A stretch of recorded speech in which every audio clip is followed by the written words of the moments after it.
Hello guys, welcome to Percy Fiction. So in this video, we will see, what if Naruto reincarnated in world of Percy Jackson as son of Hades? If you enjoy these kinds of stories, don't forget to show us some love by hitting the like button and subscribing to the channel. Your support means the world to us. Now, let's start the story. Chapter 1. Shadows of a Past Life. Death wasn't supposed to feel like falling. Naruto Uzumaki had always imagined his end would be explosive, a final flash of golden light as the Nine Tails chakra consumed him, or perhaps peacefully.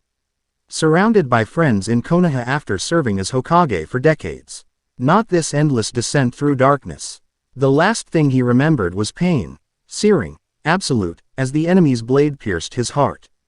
The shocked expressions on Sakura's and Sasuke's faces. The feeling of his chakra dispersing like mist in sunlight. Then nothing but the fall. Until he hit water. Naruto gasped as he broke the surface of a black river, the liquid so cold it burned against his skin.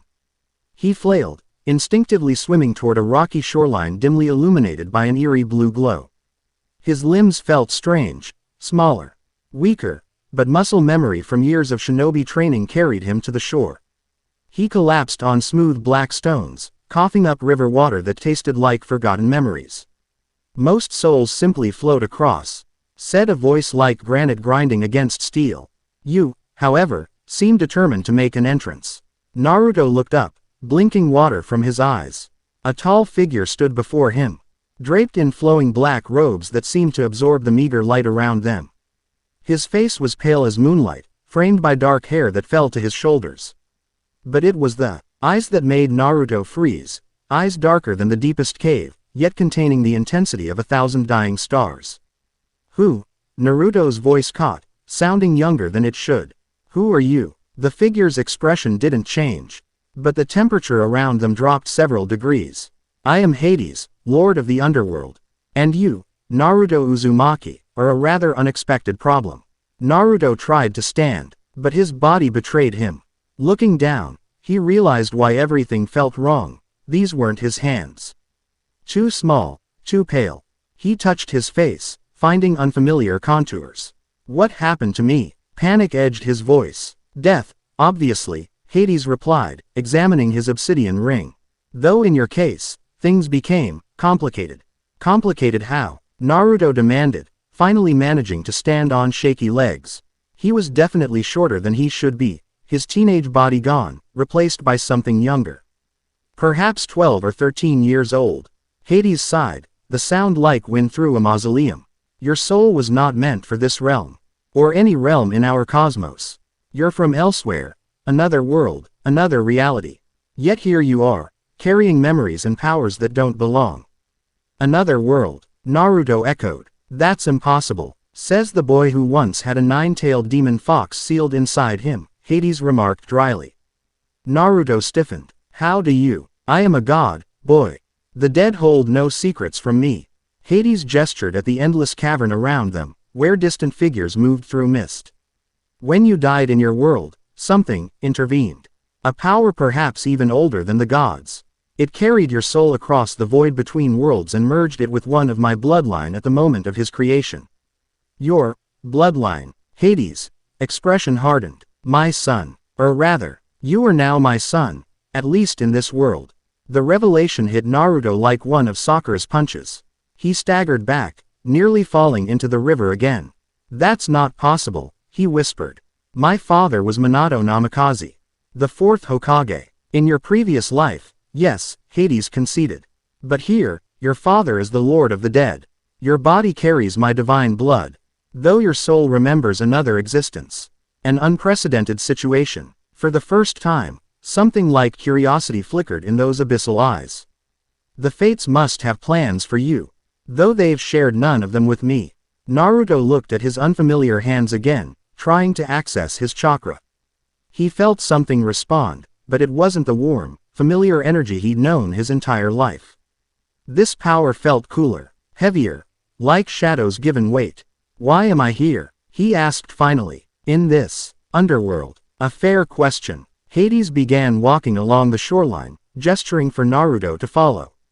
All my children visit my domain eventually, It's their birthright to know the realm they partially command. But you arrived earlier than expected, drawn here in your sleep. Your unique situation likely caused this premature journey. They walked in silence for several minutes, passing spirits that drifted like fog across their path. Naruto noticed some were direct by skeleton guards toward different regions of the vast cavern, while others wandered aimlessly. What am I supposed to do now? Naruto finally asked. I don't belong here. Perhaps not, Hades agreed. But here you are nonetheless. The question isn't whether you belong, but what you'll do with what you've been given. They stopped at a junction where three paths diverged from the main route. In the distance, Naruto could see a massive black palace rising from the stone, green fire flickering from torches along its walls. You have a choice, Naruto D'Angelo, Hades said, using a name Naruto had never heard before. You can reject what you are now, fight against your new reality until it breaks you. Many heroes have tried this path. None succeed. Or you can adapt. Learn to use the gifts my blood has given you while honoring the memories and skills from your past life.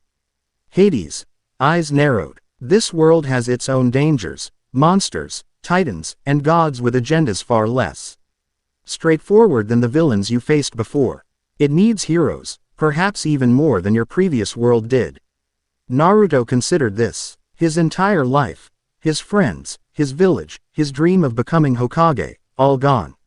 Yet he was still himself, wasn't he? Still someone who never gave up, who protected the precious people around him. Is there anyone else like me? He asked. Other children of gods. A hint of something, perhaps amusement, crossed Hades' face. Many, including another of my children, your half-brother, Nico. He's only recently come to terms with his heritage. Perhaps you'll meet him soon. Hades turned toward his palace, then paused. You should know that time passes differently in the underworld. Soon you'll wake in the world above. Remember what I've told you, remember this. My children are rarely welcomed with open arms. The other gods fear our power, and their children inherit those biases. That's nothing new, Naruto muttered, thinking of how the villagers had once treated him as the Nine Tails container. Indeed, Hades raised a hand, and darkness began to swirl around Naruto. One more thing, the power you once commanded has not disappeared entirely. It has transformed, adapted to this world's rules. Learn to use it wisely. Now, wake up, my son. The darkness consumed him, and Naruto felt himself falling once more. He awoke gasping in a dingy motel room, early morning light filtering through threadbare curtains.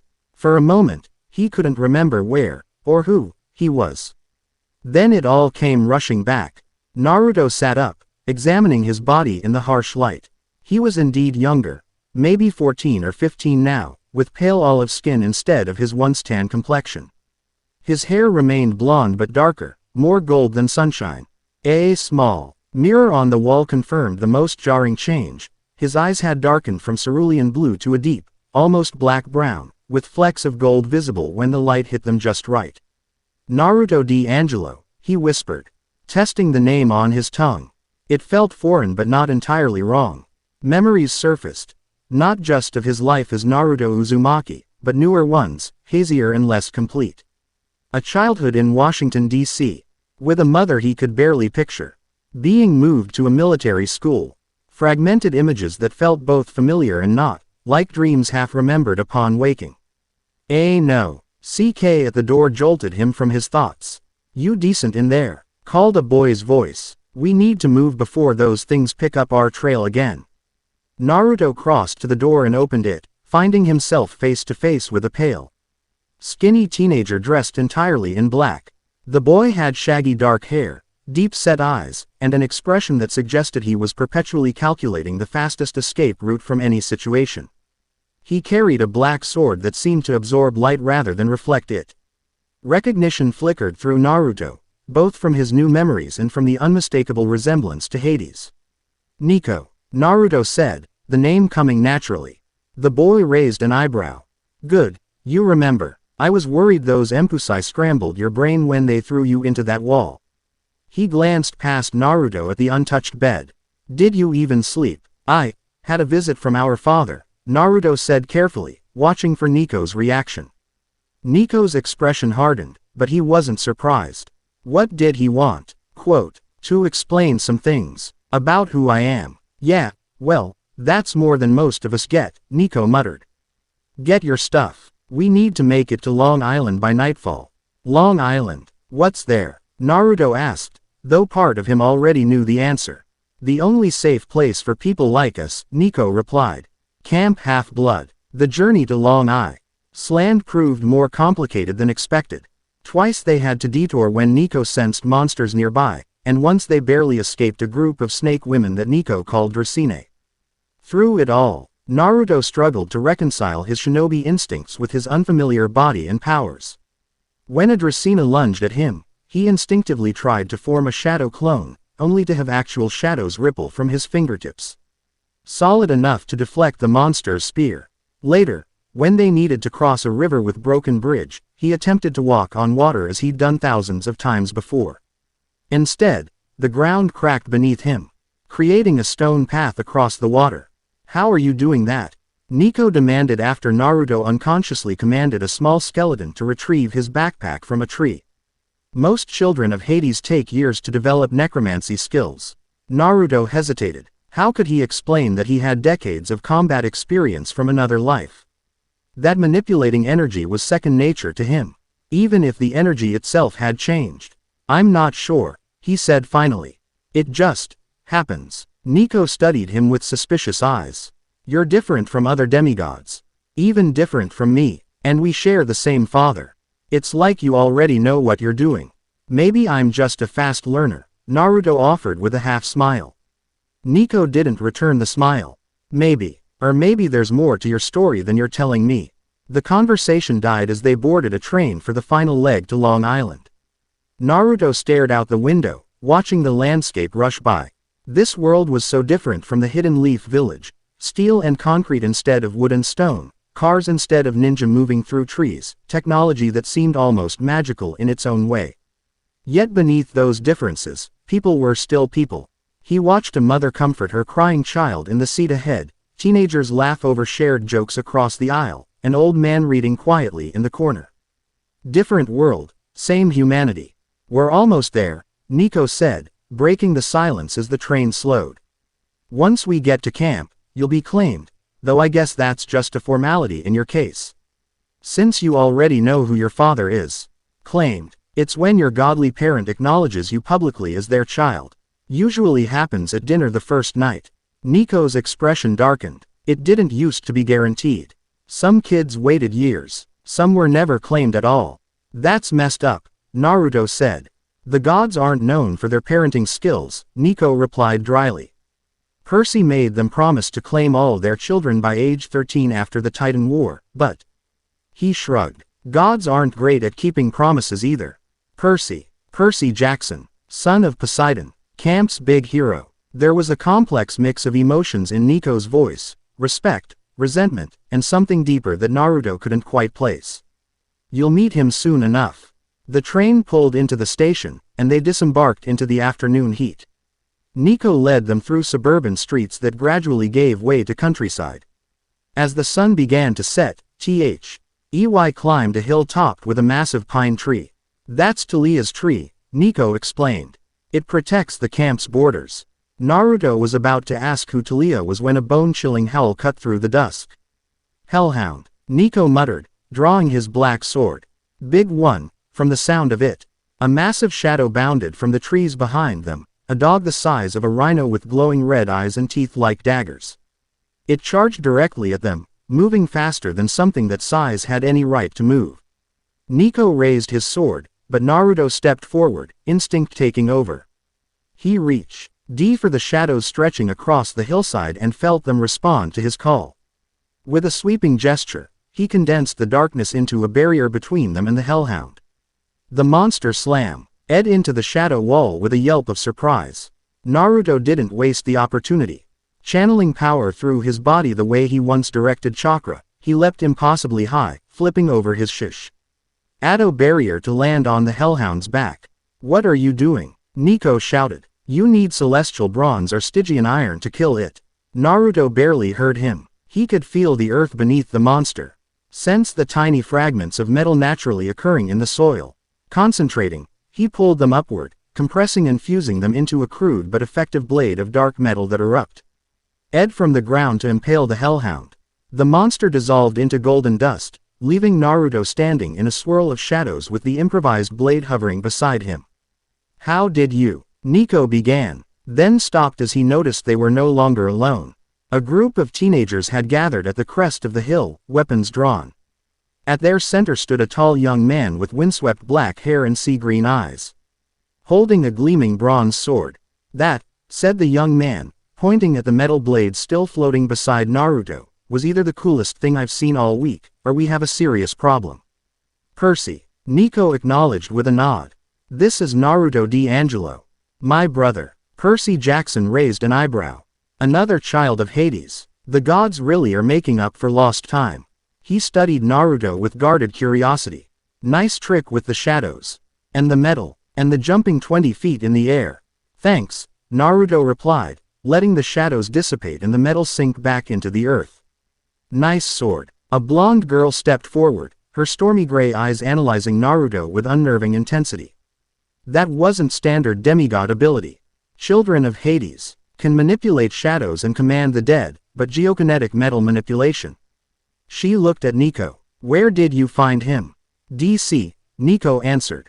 "Fighting off Empusai near the Lincoln Memorial." He was already aware of being a demigod. Quote, "That's unusual," the girl noted. "Everything about today is unusual, Annabeth," Percy said, lowering his sword. "But he just turned a hellhound into monster dust. So I'm voting we continue this conversation inside the border. Preferably over dinner, because I'm starving." Annabeth didn't look convinced, but she nodded. "Fine, but I want to know exactly. What happened when you claimed that metal from the earth? That's not a power we've seen before." Naruto smiled, attempting to ease the tension. "Trust me, I'm still figuring it out myself." As they crossed the border into camp, Naruto felt a subtle change in the air, like stepping through an invisible curtain. Beyond it lay a valley containing a collection of buildings unlike anything he'd seen before. Greek-style pavilions and temples dotted a landscape that included a lake, forests, and what appeared to be a climbing wall spewing actual lava. "Welcome to Camp Half-Blood," Percy said, following Naruto's gaze. "Home to the children of the gods, and occasionally other mythological misfits." "It's not what I expected," Naruto admitted. "Never is," Percy agreed. "But it's home. Maybe it'll be yours too, eventually." Dinner at Camp Half-Blood was an education in demigod sociology. Campers sat at tables designated by their divine parentage, a practice that immediately struck Naruto as divisive. He and Nico sat alone at the Hades table, set slightly apart from the others. "They added our table last year," Nico explained, poking at his brisket. "Before that, I ate alone at the Hermes table or skipped meals entirely." Naruto frowned. "Why separate everyone by their parents? In my village," he caught himself. "I mean, where I grew up, teams were balanced to complement different skills." Nico gave him a curious look but didn't press. "It's tradition. The gods are big on divisions and territory. Mix the wrong demigods, and you might start a divine family feud." Throughout the meal, Naruto felt eyes on him, particularly from the Athena table, where Annabeth sat with her siblings, and from a table where a group of rugged teenagers arm-wrestled between bites. "Ares kids," Nico said, following his gaze. "They're sizing you up, trying to decide if you're worth challenging. After your performance on the hill, I'd guess you've moved to the top of their list." "Let them try," Naruto said quietly. Years of facing down Akatsuki members had left him unimpressed by schoolyard intimidation. When dinner concluded, a centaur, an actual half-man, half-horse, called for attention. Naruto recognized him as Chiron, the camp director Nico had mentioned during their walk to the dining pavilion. "Heroes," Chiron called. "Before we proceed to the campfire, I'd like to acknowledge our newest arrival." He gestured toward the Hades table. "Naruto D'Angelo has joined us today, already proven himself capable against a hellhound, according to our border patrol." Murmurs spread through the pavilion as all eyes turned to Naruto. He maintained a neutral expression, though inwardly he missed the easy acceptance he'd eventually earned in Konoha. As he is already aware of his divine parentage, Chiron continued. We would normally wait for Lord Hades to claim him formally. However, the centaur trailed off as a collective gasp rose from the campers. Naruto felt a cold sensation wash over him and looked up to see a glowing symbol hovering above his head, a black helmet wreathed in purple flame. It appears the formalities have been observed, Chiron said, his expression unreadable. Hail, Naruto D'Angelo, son of Hades, lord of the underworld. The campers bowed with varying degrees of enthusiasm. Some looked wary, others curious. Percy and his friends seemed more intrigued than afraid. As the symbol faded, Naruto noticed something strange, a second, fainter symbol flickering momentarily beneath the helmet. It vanished so quickly he couldn't be certain what it was. But it left him with a sense of unease. The campfire that night should have been festive, but Naruto found himself the center of unwanted attention. Campers approached with questions he couldn't or wouldn't answer, while others kept their distance, whispering behind their hands. Children of the Big Three always cause a stir, explained a girl who'd introduced herself as Katie Gardner, daughter of Demeter. Zeus, Poseidon, and Hades aren't supposed to have children at all because of some prophecy. Then Percy came along, followed by Talia, and now you and Nico. People are nervous about what it means. What prophecy? Naruto asked. Katie shrugged. The great prophecy. It came true last summer when Percy turned 16. But there's always another prophecy waiting in the wings. That's how it works with demigods, one world-ending crisis after another. Before Naruto could ask more questions, a commotion broke out on the opposite side of the fire. A red-haired girl in a paint-splattered shirt had collapsed, supported by Percy and another camper. Green mist swirled around her, and when she spoke, her voice echoed with otherworldly power. The Shadow Warrior born twice arrives. Where east meets west, ancient power thrives. The serpent's heir seeks the sundered soul, to break the balance and swallow whole. Child of darkness with light still burning, must face the truth of no returning. The girl collapsed fully as the mist dissipated. The campfire, which Naruto had learned changed color with the campers' mood, had turned an eerie purple. Rachel, Percy was saying, helping the redhead to a sitting position. What was that about? The girl, Rachel, looked dazed. I don't know. It just came to me. Her eyes found Naruto across the fire. It's about him, though. The one born twice. All eyes turned to Naruto again. This time, there was no curiosity, only suspicion and fear. That's impossible, someone muttered. No one is born twice. But Naruto knew better. His hand instinctively went to his stomach, where the nine-tails seal had once been. Born twice. That couldn't be coincidence. Chiron broke the tense silence. It appears the oracle has spoken. A new prophecy has been issued. He studied Naruto with ancient, knowing eyes. And it seems our newest camper may have more to his story than we realized. Later that night, as Naruto lay on his bunk, in the Hades cabin, a structure of solid obsidian with green torches that burned without fuel, Nico confronted him. You heard the prophecy, his half-brother said, sitting on the edge of his own bunk. Born twice. Ancient power. What aren't you telling me? Naruto considered his options. He'd been a ninja long enough to know when secrecy was prudent and when it became a liability.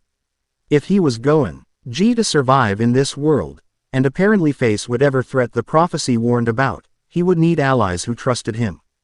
It's a long story, he said finally. And you probably won't believe most of it. Try me, Nico replied. I've seen gods turn people into plants for annoying them. My bar for unbelievable is pretty high. So Naruto told him everything, about Konoha, about being a Jinchuriki, about his death and strange rebirth. He explained about chakra and how his abilities seemed to be adapting to this world's rules. Throughout, Nico listened without interruption, his expressio impossible to read in the dim green light. That's a lot, Nico said when Naruto finished. But it actually explains some things. The way you fight, how you can use powers most demigods take years to master. He was quiet for a moment. Do you think our father knows? Is that why he spoke to you in the underworld? I think he knows something, Naruto admitted. But I don't think even he understands exactly what happened or why. And this nine-tails entity, you don't feel it anymore. Naruto shook his head. No, that connection died with my old body.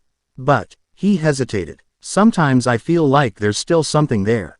Not Kurama, but something else. Something this world would understand better than my old one. Nico nodded slowly. We should tell Chiron. At least part of it.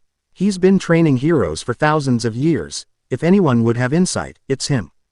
Tomorrow. Naruto agreed, suddenly exhausted. The day's events, combined with the weight of his revelations, had drained him completely. As he drifted toward sleep, images flashed behind his eyelids. Sakura's smile, Sasuke's grudging respect, Kakashi's crinkled eye. His friends, his family, his world, all gone now. Yet he was still Naruto. Still carried their memory and the will of fire they had instilled in him. I won't forget you, he promised silently. Any of you, but I have to move forward. There are people to protect in this world too. Just before consciousness slipped away entirely, one final vision came to him. A massive serpent coiling through darkness, with eyes that burned like the sun. She opened jaws wide enough to swallow the world and spoke with a voice that seemed to come from both everywhere and nowhere. Found you, little fox. Naruto jerked awake with a gasp, cold sweat beading on his forehead. Across the cabin, Nico slept undisturbed. Outside, the night was peaceful, stars visible through the obsidian skylight. Just a dream, he told himself. But in his heart, he knew better. In both his lives, dreams had never been just dreams. Something was coming, something that knew him, both versions of him. And it was hungry. Morning brought a camp in chaos. Overnight, every cabin had experienced the same nightmare, a massive serpent devouring the world. The timing was too perfect to be coincidence, especially following Rachel's prophecy. Emergency council meeting, Annabeth announced. Stopping by the Hades cabin just as Naruto and Nico emerged. The head counselors are gathering at the big house. Since you're both technically head counselors for Hades, you're both expected. What's happening? Naruto asked. Everyone had the same dream last night, she replied, studying him. About a giant snake. Percy says he's seen it before, in glimpses during our battles with Kronos last summer. Kronos. The name wasn't familiar to Naruto. The Titan Lord, Nico explained. He tried to destroy Olympus and overthrow the gods. Percy and the others stopped him. We thought we stopped him. Annabeth corrected. But now I'm not so sure. The council gathered around a ping-pong table in the big house's rec room, an arrangement so absurd that Naruto almost laughed despite the gravity of the situation. About 15 teenagers represented their respective cabins, with Chiron standing, his horse half making sitting difficult, at the head of the table. Before we begin, Chiron said, I believe our newest camper has information relevant to our situation. He nodded to Naruto. Would you care to share what you told me this morning? All eyes turned to Naruto. He and Nico had visited Chiron at dawn, sharing a carefully edited version of his story, enough to explain his unusual abilities without getting into the more fantastical elements of his past life. But faced with the entire council, Naruto realized more honesty might be necessary. I'm not exactly what I appear to be, he began. In my previous life, I was a shinobi, a ninja, from a place called Konohagakure. I died fighting an enemy. But somehow my soul was brought here and merged with the body of a son of Hades. Stunned silence followed his statement. That's, Percy started, then stopped, seemingly at a loss for words. Impossible, finished a muscular girl from the Ares cabin. You expect us to believe you're some kind of reincarnated ninja. Clarice, Chiron cautioned, after all you've seen. Is this really so difficult to accept? I've never heard of demigod reincarnation, Annabeth said, her brow furrowed in concentration. But there are legends of heroes being given new lives, like Achilles becoming ruler of Elysium. It's more than that, Naruto continued. In my world, I had a power sealed inside me, a nine-tailed fox spirit called Kurama. When I died, I thought that connection died too, but now. He described the dream, watching their expressions shift from skepticism to concern. The serpent spoke to you? Rachel asked, her eyes intensely focused. Called you, little fox. Naruto nodded, like it knew me, or knew what I used to be. The prophecy mentioned, the serpent's heir, Percy recalled. And, seeking the sundered soul. That could be referring to you, if your soul is split between two lives. But what serpent? Asked a boy from the Apollo cabin. Python was defeated ages ago, and Apophis is Egyptian, not Greek. Typhon, suggested another counselor. Too obvious. Annabeth disagreed. And Zeus imprisoned him under Mount Etna after the war. Chiron cleared his throat. There is another possibility, one older than most myths. The Greeks called it often the primordial serpent who ruled before Kronos. Some stories claim it was cast into Tartarus, others say it fled beyond the reach of gods. What does it want with me? Naruto asked. Perhaps nothing, Chiron said, though his tone suggested he didn't believe it. Or perhaps it senses the unique energy your dual nature creates. Entities that old are drawn to power they don't understand. A new voice spoke from the doorway, melodic yet commanding. Or perhaps it's not the serpent that wants you, but what remains of its master. Everyone turned to see a girl standing in the entrance. Dressed in silver camouflage pants and a black t-shirt. A silver circlet adorned her spiky black hair, and a bow was slung across her back. Her electric blue eyes fixed on Naruto with unnerving intensity. Talia, Percy greeted, surprised. The hunters are here. Just me, she replied, entering the room. Lady Artemis sent me ahead when our oracle started babbling about a shadow warrior and a hungry serpent. She turned to Rachel. Same prophecy. Rachel nodded. Word for word. Talia's gaze returned to Naruto. So you're the one, born twice. Interesting. She addressed the room at large. The Ophionius legend doesn't end with the serpent being cast into Tartarus. It says it would return when the cosmos faced its greatest imbalance, seeking to restore what came before the gods. How do you know this? Annabeth asked. Lady Artemis has been around a long time, Talia replied. She remembers stories from before Homer put pen to papyrus. She approached the table, placing her palms on its surface. The dream isn't just about a serpent. It's about what the serpent serves. A fragment of primordial chaos that survived even Kronos' defeat. Kronos remnant, Chiron murmured. Yes, it fits. Not the Titan Lord himself, but a piece of his essence, too small to reform but too powerful to dissipate entirely. And it's found a new vessel in Ophin, Talia concluded. A merger of ancient powers.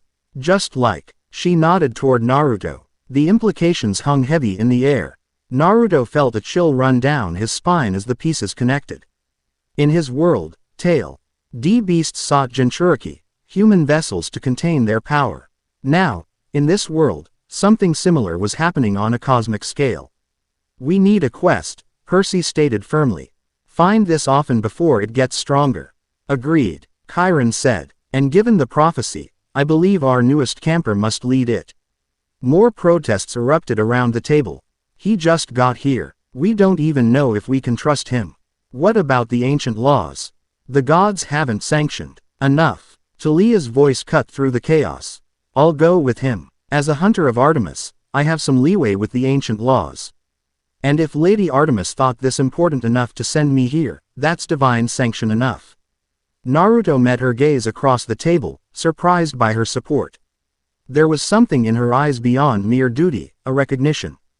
Perhaps, of what it meant to carry a power you never asked for. I'll go too, Nico said quietly. He's my brother, and I know more about the underworld than anyone else here. If this involves a primordial entity from Tartarus, that knowledge will be essential. Percy stood. Then I'm in too. I've dealt with Kronos before. If even a piece of him is involved, you'll need someone who understands his strategies. Chiron looked troubled. 3 is the traditional number for a quest, Percy. And you've already led your share. 4, Annabeth corrected, rising to stand beside Percy. I'm going too. Someone needs to keep these 3 powerhouses from leveling half the countryside when things get complicated. The centaur sighed, recognizing defeat. Very well. Naruto will lead, accompanied by Talia, Nico, and Percy. Annabeth, as this breaks tradition, I must insist you remain as quest coordinator from camp. We'll need your strategic mind here if things escalate. Annabeth looked ready to argue but reluctantly nodded. When do we leave? Naruto asked. Tomorrow at dawn, Chiron decided. You'll need supplies and a direction. He turned to Rachel. Any insight from the oracle on where they should begin their search? Rachel closed her eyes, concentrating. After a moment, they snapped open again, but no green mist emerged. It's not clear, she said, sounding frustrated. I see, intersections. Places where different worlds touch. She looked directly at Naruto. Where east meets west, the prophecy said. Something about that res. Onyates. A place where your old world and this one share similarities. San Francisco, Annabeth suggested immediately. It's the western edge of Greek influence in America, and it has the largest Chinatown outside of Asia. Too obvious, Talia countered. And we just dealt with Mount Othras there last summer. If this serpent wanted to stay hidden while gathering strength, it wouldn't go near a recent battleground. Washington, D.C., Nico said quietly. That's where I found Naruto fighting Empusai. Maybe that wasn't a coincidence. Naruto considered this. In my world, there were places Here the barrier between dimensions was thinner, places where strange things could cross over. If something similar exists here. The Lincoln Memorial, Percy said suddenly. Nico, you said that's where you found Naruto, right? Lincoln was assassinated in a theater. Violent deaths can create weak points in the veil between worlds. That's actually not a bad theory, Annabeth admitted, looking impressed. I have my moments, Percy replied with a half-smile. Then DC it is, Chiron decided. Prepare yourselves. If this truly involves a primordial entity merged with a fragment of Chronos, you'll need every advantage you can muster. As the council dispersed, Talia approached Naruto directly. Up close, he could see the faint silver aura that seemed to shimmer around her, a mark of Artemis's blessing. Reincarnated ninja with a fox spirit, huh? She said, her tone unreadable. And I thought my family was complicated. Is that why you volunteered to join the quest? Naruto asked. Because you understand complicated. A ghost of a smile touched her lips. Partly. Also because Artemis specifically requested I keep an eye on you. Gods don't often take interest in children of Hades, no offense. None taken. We're used to being outcasts, Naruto replied, surprised at how easily he included himself with Nico in that statement. Talia studied him intently. You're not what I expected. Most new demigods are scared. Confused. Angry at their godly parent for abandoning them. You seem centered. Naruto finished for her. I've had practice dealing with unexpected revelations about my origins. The fox spirit, he nodded. Kurama. Finding out I had him sealed inside me as a baby explained a lot about my life. This, he gestured around at the camp, is just another revelation to process. Well, centered or not, you'll want to train before tomorrow, Talia advised. Your instincts might be good, but your body is new. I've seen too many demigods die because He couldn't reconcile what their mind knew with what their muscles could do. It was solid advice. Naruto had already noticed the disconnect between his combat instincts and his physical capabilities. His new body was naturally stronger and faster than his human one had been, but it lacked the muscle memory built through years of shinobi training. Any suggestions? He asked. Talia grinned. ND there was something predatory in the expression. Meet me at the arena in an hour. Bring water and bandages. You'll need both. The training session with Talia proved both humiliating and enlightening. While Naruto's reflexes were exceptional, his technique needed refinement. The powers granted by Hades' bloodline responded differently than chakra, requiring more intuition and emotion rather than the precise control he was accustomed to. You're overthinking it, Talia said after Naruto failed for the third time to maintain a shadow barrier. Demigod powers aren't like flipping a switch. They're extensions of who you are. She notched an arrow and fired it at a training dummy, the shaft crackling with electricity that reduced the straw figure to cinders. See, I don't calculate the voltage or visualize the circuit. I feel the storm inside me and let it out. In my world, precise control was everything, Naruto explained, wiping sweat from his brow. A miscalculation meant wasted energy at best, a backfire at worst. Quote, "This isn't your world," she reminded him, not unkindly. "Here, our powers are tied to our divine heritage, our emotions, our very nature. A child of Ares gets stronger when angry. A child of Aphrodite becomes more persuasive when passionate about something. And a child of Hades draws strength from darkness and death," Nico finished, approaching Fro. The sidelines where he'd been observing. "It's not about control, Naruto. It's about acceptance." Naruto frowned. "Acceptance of what? Of what you are now," Nico said simply. Part of you is STILL fighting it, trying to be the shinobi you were instead of the demigod you are. The observation hit uncomfortably close to home. Naruto had been trying to adapt his old techniques to his new ability. IEs rather than truly embracing what being a son of Hades meant. Try again, Talia suggested. But this time, don't think about manipulating shadows like you would chakra. Think about what darkness means to you, not just absence of light. But all it represents: protection, concealment, rest. Naruto closed his eyes, considering her words. In Konoha, shadow techniques had been about strategy and deception, tools in a shinobi's arsenal. But here, shadows were more than tools. They were part of his essence now, an inheritance from Hades himself. He opened himself to that connection, feeling the cool weight of darkness respond to his call. When he opened his eyes, shadows stretched from his feet in all directions, solid and substantial. Better, Talia approved. Now shape it, not with your hands, with your intent. Naruto visualized what he wanted: protection, a barrier between himself and danger. The shadows rose around him like wings, then solidified into a dome that blocked the afternoon sun entirely. Inside the shadow dome, a strange calm settled over him. This was more than just manipulating energy, it was becoming one with an aspect of reality itself. In this darkness, he could feel everything: the subtle movements of insects in the soil beneath the arena, the whisper of spirits lingering at the edges of the mortal world, the steady beat of Talia's and Nico's hearts just beyond his shadow barrier. With a thought, he dissolved the dome, blinking in the sudden sunlight. That, he said with a genuine smile, was awesome. Talia looked impressed despite herself. You're a fast learner, I'll give you that. Let's see what else you can do before dinner. The rest of the afternoon passed in experimental combat training. Percy joined them eventually, and Naruto got a first-hand demonstration of what a son of Poseidon could do with a nearby water source. It was humbling and fascinating. In many ways, these demigods were like the Kekkei Genkai users from his world.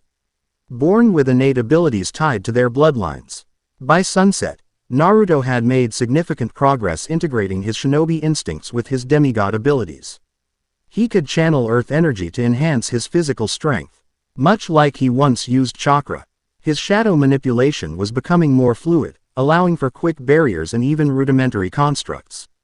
And he'd discovered he could say NSE life forces around him, not as precisely as he once tracked chakra signatures, but enough to give him tactical awareness in battle. You'll do, Percy declared as they headed toward the dining pavilion. Sweaty but satisfied with the day's work. Just remember, monsters don't fight fair, gods are unpredictable, and nothing ever goes according to plan. Sounds like my old life, Naruto remarked with a wry smile. I still can't wrap my head around that, Percy admitted. A whole other world with its own gods and powers. Makes you wonder what else is out there. Everything, Talia said with certainty. Lady Artemis says the cosmos is vaster than even the gods fully comprehend. There are corners of reality where different rules apply, different powers hold sway. And boundaries between those realms can be crossed. Nico added, his expression thoughtful. That's what happened to you, isn't it, Naruto? You crossed over, or were brought over. The question is why, Naruto said. And why now? If this serpent, often, is connected to my arrival, what's the endgame? None of them had an answer for that, and they reached the dining pavilion in contemplative silence. That night, Naruto dreamed again, but not of serpents devouring the world. Instead, he found himself standing in a familiar sewer-like corridor, water lapping at his ankles. The massive cage that had once housed the nine-tailed fox stood before him. Its gates hanging open and empty. I wondered when you'd find your way back here, said a voice from behind him. Naruto turned to find a man leaning against the damp wall, tall and powerfully built. With golden blonde hair and eyes blue as a summer sky. He wore a white coat with flame-like patterns along the hem. Dad, Naruto whispered, recognition immediate despite the impossibility. Minato Namikaze smiled. That same gentle, sad smile Naruto remembered from their brief encounters during the Fourth Great Ninja War. Not exactly, Minato replied. I'm a memory, an echo of the seal that once contained fragments of your father's chakra. When you died and your soul transferred to this new reality, I came along for the ride, though significantly diminished. How is this possible? Naruto approached cautiously, half expecting the apparition to vanish. The seal that contained Kurama was more than just a prison for the Nine Tails, Minato explained. It was a masterpiece of Fuinjutsu, designed to adapt and evolve. When your soul was pulled across realities, the remnants of the seal, including the echo of my chakra, came with you. But Kurama is gone, Naruto said, glancing at the empty cage. Yes and no. Minato pushed off from the wall and walked toward the cage. The Nine Tails as you knew him couldn't exist in this reality, the fundamental energies are too different. But the essence of what he was, a concentration of primal nature energy, found its equivalent here. What equivalent? Minato gestured at the darkness beyond the cage. See for yourself. Naruto hesitantly approached the open gates. Beyond them, where once the Nine Tails had lurked, now swirled a vortex of darkness unlike anything he'd ever seen, not merely absence of light, but something older and more fundamental. Within it, flecks of gold and green flickered like distant stars. What is it? He asked, feeling both drawn to and intimidated by the swirling void. The underworld essence, Minato replied. In this reality, children of Hades carry a connection to the primal darkness from which all existence emerged. It's their birthright, their power source, just as Jinchuriki drew power from their tailed beasts. Naruto stared in wonder. So I'm still a Jinchuriki. Just a different kind. In a manner of speaking, Minato agreed. Though I'd say it's more accurate that you're both Jinchuriki and tailed beast now, container and contained, merged into something unique. The revelation sent Naruto's mind spinning. He'd defined himself for so long by his relationship with Kurama, first as his reluctant prison, then as his partner. To learn that connection had transformed rather than vanished was both comforting and unsettling. Why are you showing me this now? He asked. Minato's expression grew grave. Because something in this world has recognized what you are, and what you could become. The entity you call often senses the potential in your dual nature. It believes it can use you to restore something that was lost long ago. The prophecy mentioned ancient power, and a sundered soul, Naruto recalled. Yes, this often, or whatever controls it, seeks to use your unique energy signature as a beacon or bridge. Minato placed a hand on Naruto's shoulder. You exist in a liminal space between realities, Naruto. That makes you both valuable and vulnerable. How do I stop it? Quote, that, I don't know, Minato admitted.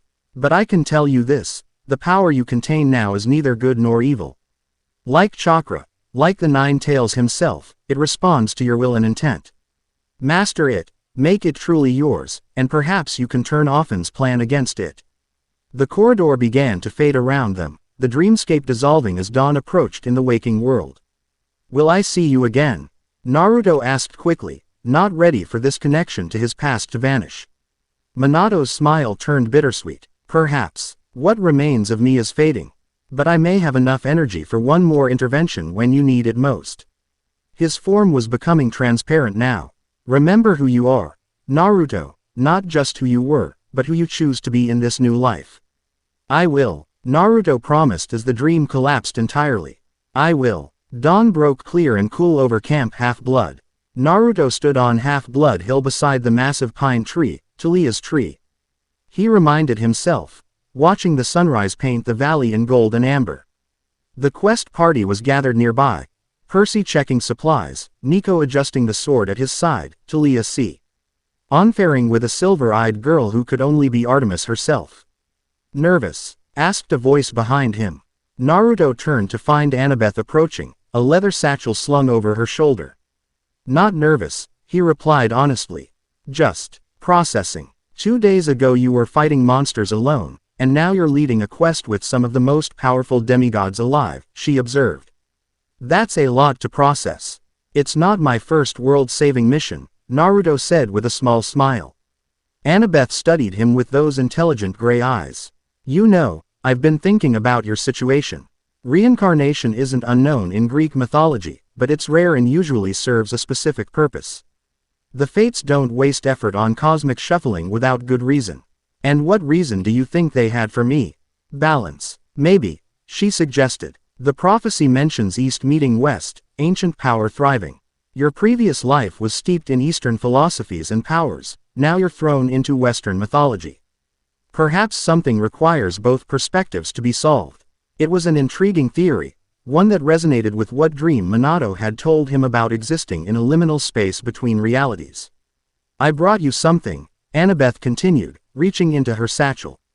She withdrew a bronze dagger, simple but elegant, with Greek letters etched along the blade. Celestial bronze, one of the few materials that can harm monsters. Your earth manipulation trick was impressive, but having a reliable weapon is always smart. Naruto accepted the dagger, feeling its perfect balance. Thank you. Just bring them back, she said, glancing toward Percy. All of them. They've already been through enough wars for several lifetimes. I'll do my best, he promised. Their conversation was interrupted as the group gathered for final preparations. Chiron approached, carrying a backpack. Nectar and ambrosia, he explained, handing it to Naruto. The food of the gods. It can heal demigods, but use it sparingly. Too much will literally burn you up from the inside. Comforting, Naruto muttered. I've also included drachmas for Iris messages, mortal money, and a few other essentials. The centaur's ancient eyes held genuine concern. Remember the prophecy, Naruto. The child of darkness with light still burning. I believe that refers to your unique dual nature. Both aspects may be crucial for success. Naruto nodded, thinking of the swirling darkness he'd seen in his dream, and the flecks of light still present within it. Artemis approached next. Her form shifted to that of a 12-year-old girl, though her silver eyes held millennia of wisdom. Son of Hades, she acknowledged with a slight incline of her head. I have granted Talia extended leave from the hunt for this quest. Heed her counsel. She has faced gods and titans and survived. I will, Naruto assured her. The goddess's gaze seemed to pierce through him, seeing beyond his physical form. Curious, she murmured, you carry the spark of another world's power. Old, but not unlike our own in certain ways. The thread of fate that brought you here was woven long before your birth, in either life. Before Naruto could ask what she meant, Artemis turned away, transforming into a silver deer that bounded into the forest and vanished. She does that, Percy commented, coming to stand beside him. Makes cryptic statements then disappears dramatically. It's a god thing. Are we ready? Talia asked, joining them with Nico in tow. Naruto looked at his quest companions, the son of Poseidon with his easy confidence and sea-green eyes, the daughter of Zeus with her electric aura and hunter's grace, the son of Hades with his solemn intensity and shadows that seemed to cling to him even in daylight. 3 children of the most powerful gods in this pantheon, and him, a shinobi reborn into their world with a destiny he was only beginning to understand. We're ready, he confirmed, adjusting the backpack. How are we getting to Washington? Percy grinned. The fun way. He put his fingers to his lips and whistled, a sound so piercing Naruto winced. For a moment, nothing happened. Then, swooping from the clouds, came 3 massive pegasi, winged horses with coats that gleamed in the morning light. No, Nico said immediately, backing away. I am not riding one of those. Come on, Nico, Percy cajoled. Blackjack promises not to buck you off this time. Flying horses. Naruto couldn't help but ask. In his original world, the strangest mount had been Gamabunta the Toad Chief. This was on another level entirely. Pegasi, Talia corrected, though she looked almost as uncomfortable as Nico. Children of Zeus don't always get along with them, flying territory disputes. But they're faster than any mortal transportation. Speaking of mortal transportation, Chiron interjected, remember that you'll appear to normal humans as teenagers on some form of conventional vehicle. The mist will obscure the Pegasi, but try not to draw undue attention nonetheless.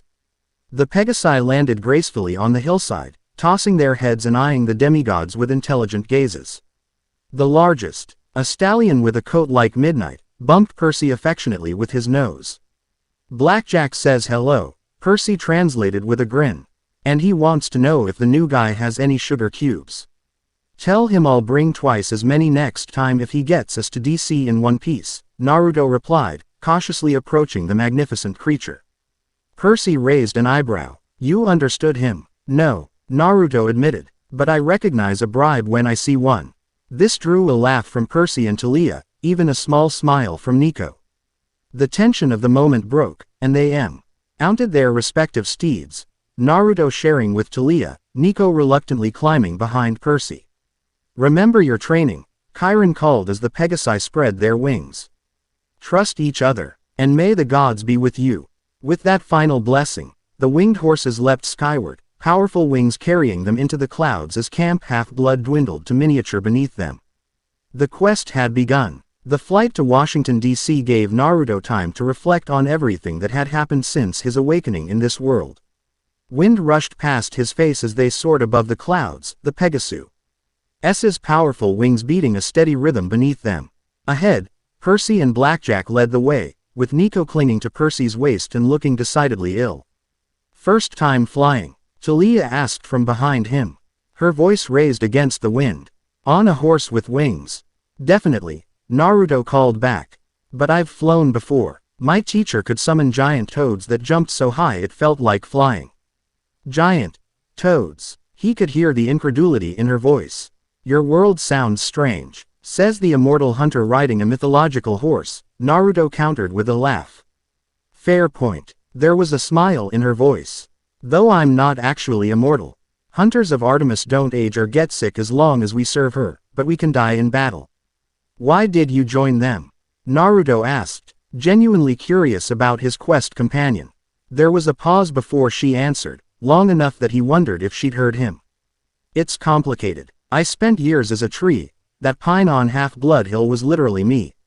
Transformed by my father to save my life after a sacrifice. Zeus transformed you into a tree." The concept was bizarre even by shinobi standards. Yeah, godly parenting at its finest. The bitterness in her voice was unmistakable. "When I was restored to human form, I was still 16, the same age I'd been when I died. But years had passed. My friends had grown up without me. The world had changed, and there was a prophecy about a child of the Big Three turning 16 and making a decision that would save or destroy Olympus." Percy's prophecy, Naruto guessed, remembering what Katie had told him.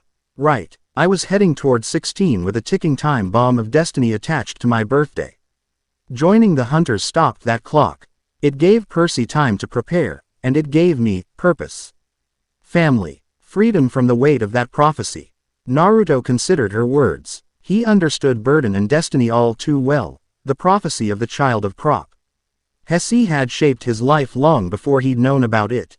And like Talia, he'd found strength in chosen family when blood relations were complicated or absent.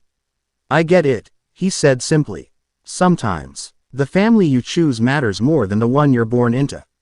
He felt her arms, loosely circling his waist for balance, tighten briefly in acknowledgement. "Percy mentioned you were friends with Annabeth for a long time." He continued, changing the subject slightly. "Since we were runaways together," she confirmed. "Her, me, and..." She hesitated. "And Luke." Before everything went wrong, there was so much pain in those few words that Naruto didn't press. He recognized the tone. It was how people in Konoha had spoken of Sasuke during his rogue years. The Pegasus began descending through the clouds, revealing the sprawl of Washington, D.C. below. The National Mall stretched like a green carpet between monuments of white marble and stone. Even from this height, Naruto could see the Lincoln Memorial at the western end, its columned facade gleaming in the midday sun. "There," Percy called from ahead, pointing. "Lincoln Memorial. I see tourists, but no obvious monsters. Yet, they landed in a wooded area of West Potomac Park, the Pegasi touching down with surprising gentleness given their size." As they dismounted, Percy had a brief conversation with Blackjack that involved much head tossing and nickering. "They'll stay nearby," he reported. "If we need a quick escape, just whistle." "So what's the plan?" Nico asked, looking relieved to be on solid ground again. Naruto considered the question. As quest leader, the others were looking to him for direction, despite his newcomer status. "First, we need to confirm if this is really the right place," he decided. "Nico, you found me fighting Empusai here. Can you sense any lingering spiritual disturbances?" Nico nodded, closing his eyes in concentration. The shadows beneath the trees seemed to darken and reach toward him, responding to his call. After a moment, His eyes snapped open. There's definitely something, he confirmed. The barrier between worlds is thinner here, not just between life and death, but between different kinds of reality. It's hard to explain, like the difference between your world and ours, Taliya suggested to Naruto. Exactly, Nico agreed. And there's something else, a trace of power that doesn't feel Greek. Older, maybe, or just different. My chakra signature, Naruto asked. Maybe, or maybe whatever pulled you through in the first place. Percy had been scanning their surroundings, his hand resting casually on his pocket where Naruto knew he kept his pen sword, Riptide. We should move toward the memorial, he suggested. Stay alert. DC is usually crawling with monsters drawn to all the powerful decisions being made. As they walked, Naruto reached for his new abilities, extending his senses into the shadows around them. He could feel presences, mostly human tourists enjoying the monuments. But here and there, flickers of something else. Not immediately threatening, but definitely not mortal. The Lincoln Memorial came into view, its massive seated statue visible through the colonnade. Dozens of tourists climbed the steps or posed for photos. Nothing seemed amiss on the surface, but as they approached, Naruto felt a growing certainty that they were in the right place. There's a resonance here, he said quietly to his companions. Like an echo of something familiar. I feel it too, Taliya murmured, her hand drifting to the silver bracelet on her wrist, her disguised Aegis shield. She'd explained during training yesterday. It's making my skin crawl.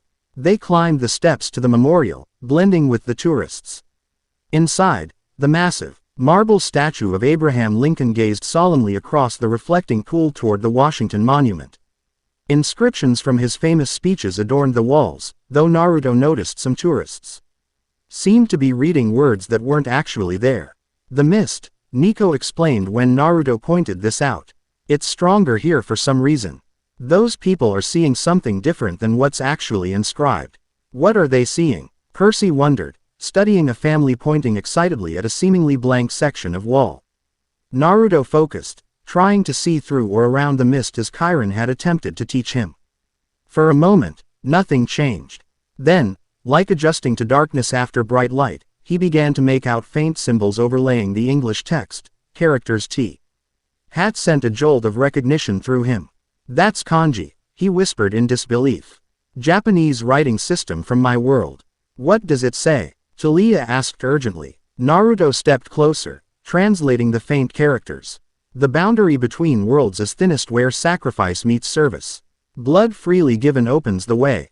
That's ominous, Percy commented. And recent, Nico added, running his fingers just above the stone where the kanji appeared. This wasn't here when I found you fighting those empusai, Naruto. Someone, or something, left this message for us. Or for me, Naruto said grimly. A commotion near the entrance drew their attention. Tourists were backing away from an elderly security guard who appeared to be having some kind of seizure. His body convulsed as his eyes rolled back, showing only whites. That's not good, Percy muttered, uncapping Riptide. The pen elongated into a 3-foot bronze sword that the tourists somehow failed to notice. The security guard's mouth opened impossibly wide, and a voice that wasn't human echoed through the memorial. Child of two worlds, the serpent awaits below where the waters reflect heaven's vault and earth's foundation stone. Come alone if you wish to understand your purpose. Bring your companions if you wish to watch them die. With that final threat, the guard collapsed. Tourists rushed to help him, while others pulled out phones to call for assistance. We need to move, Taliya said urgently, before questions start about why 4 teenagers were the focus of whatever just happened. They retreated down the steps and away from the memorial, finding relative privacy in a grove of cherry trees nearby. Where the waters reflect heaven's vault and earth's foundation stone, Naruto repeated. What does that mean? The reflecting pool, Percy suggested, pointing to the long rectangular basin stretching from the Lincoln Memorial to the Washington Monument. Waters that reflect, the Washington Monument could be considered a foundation stone, Taliya added. It's an obelisk, traditionally a symbol of stability and permanence. Heaven's vault would be the sky it reaches toward, Nico concluded. It fits. Naruto studied the area, but what did it mean by below? There's nothing beneath the reflecting pool except dirt and pipes, is there? Percy's expression turned thoughtful. Unless. He knelt and placed a hand on the ground. There's water flowing underneath us, not just the pool, but old underground streams. The National Mall was built over marshland. Some of those original waterways still exist, channeled through tunnels and culverts. You can sense all that? Naruto asked, impressed. Son of Poseidon, Percy reminded him with a half-smile. Water is my thing. His expression grew serious again. There's something else down there too, something that doesn't feel right. Not quite monster, not quite God. Something in between. Often, Talia guessed, or whatever's controlling it. So what's the plan? Nico asked. The message was pretty clear about coming alone or watching us die. Which means it's a trap either way, Naruto concluded. We need to understand what we're dealing with. He thought for a moment, weighing options with the strategic mindset that had served him through countless battles. This enemy knew him, or at least knew what he represented. It had specifically targeted him with the message in kanji. That gave him leverage, a psychological advantage he could potentially exploit.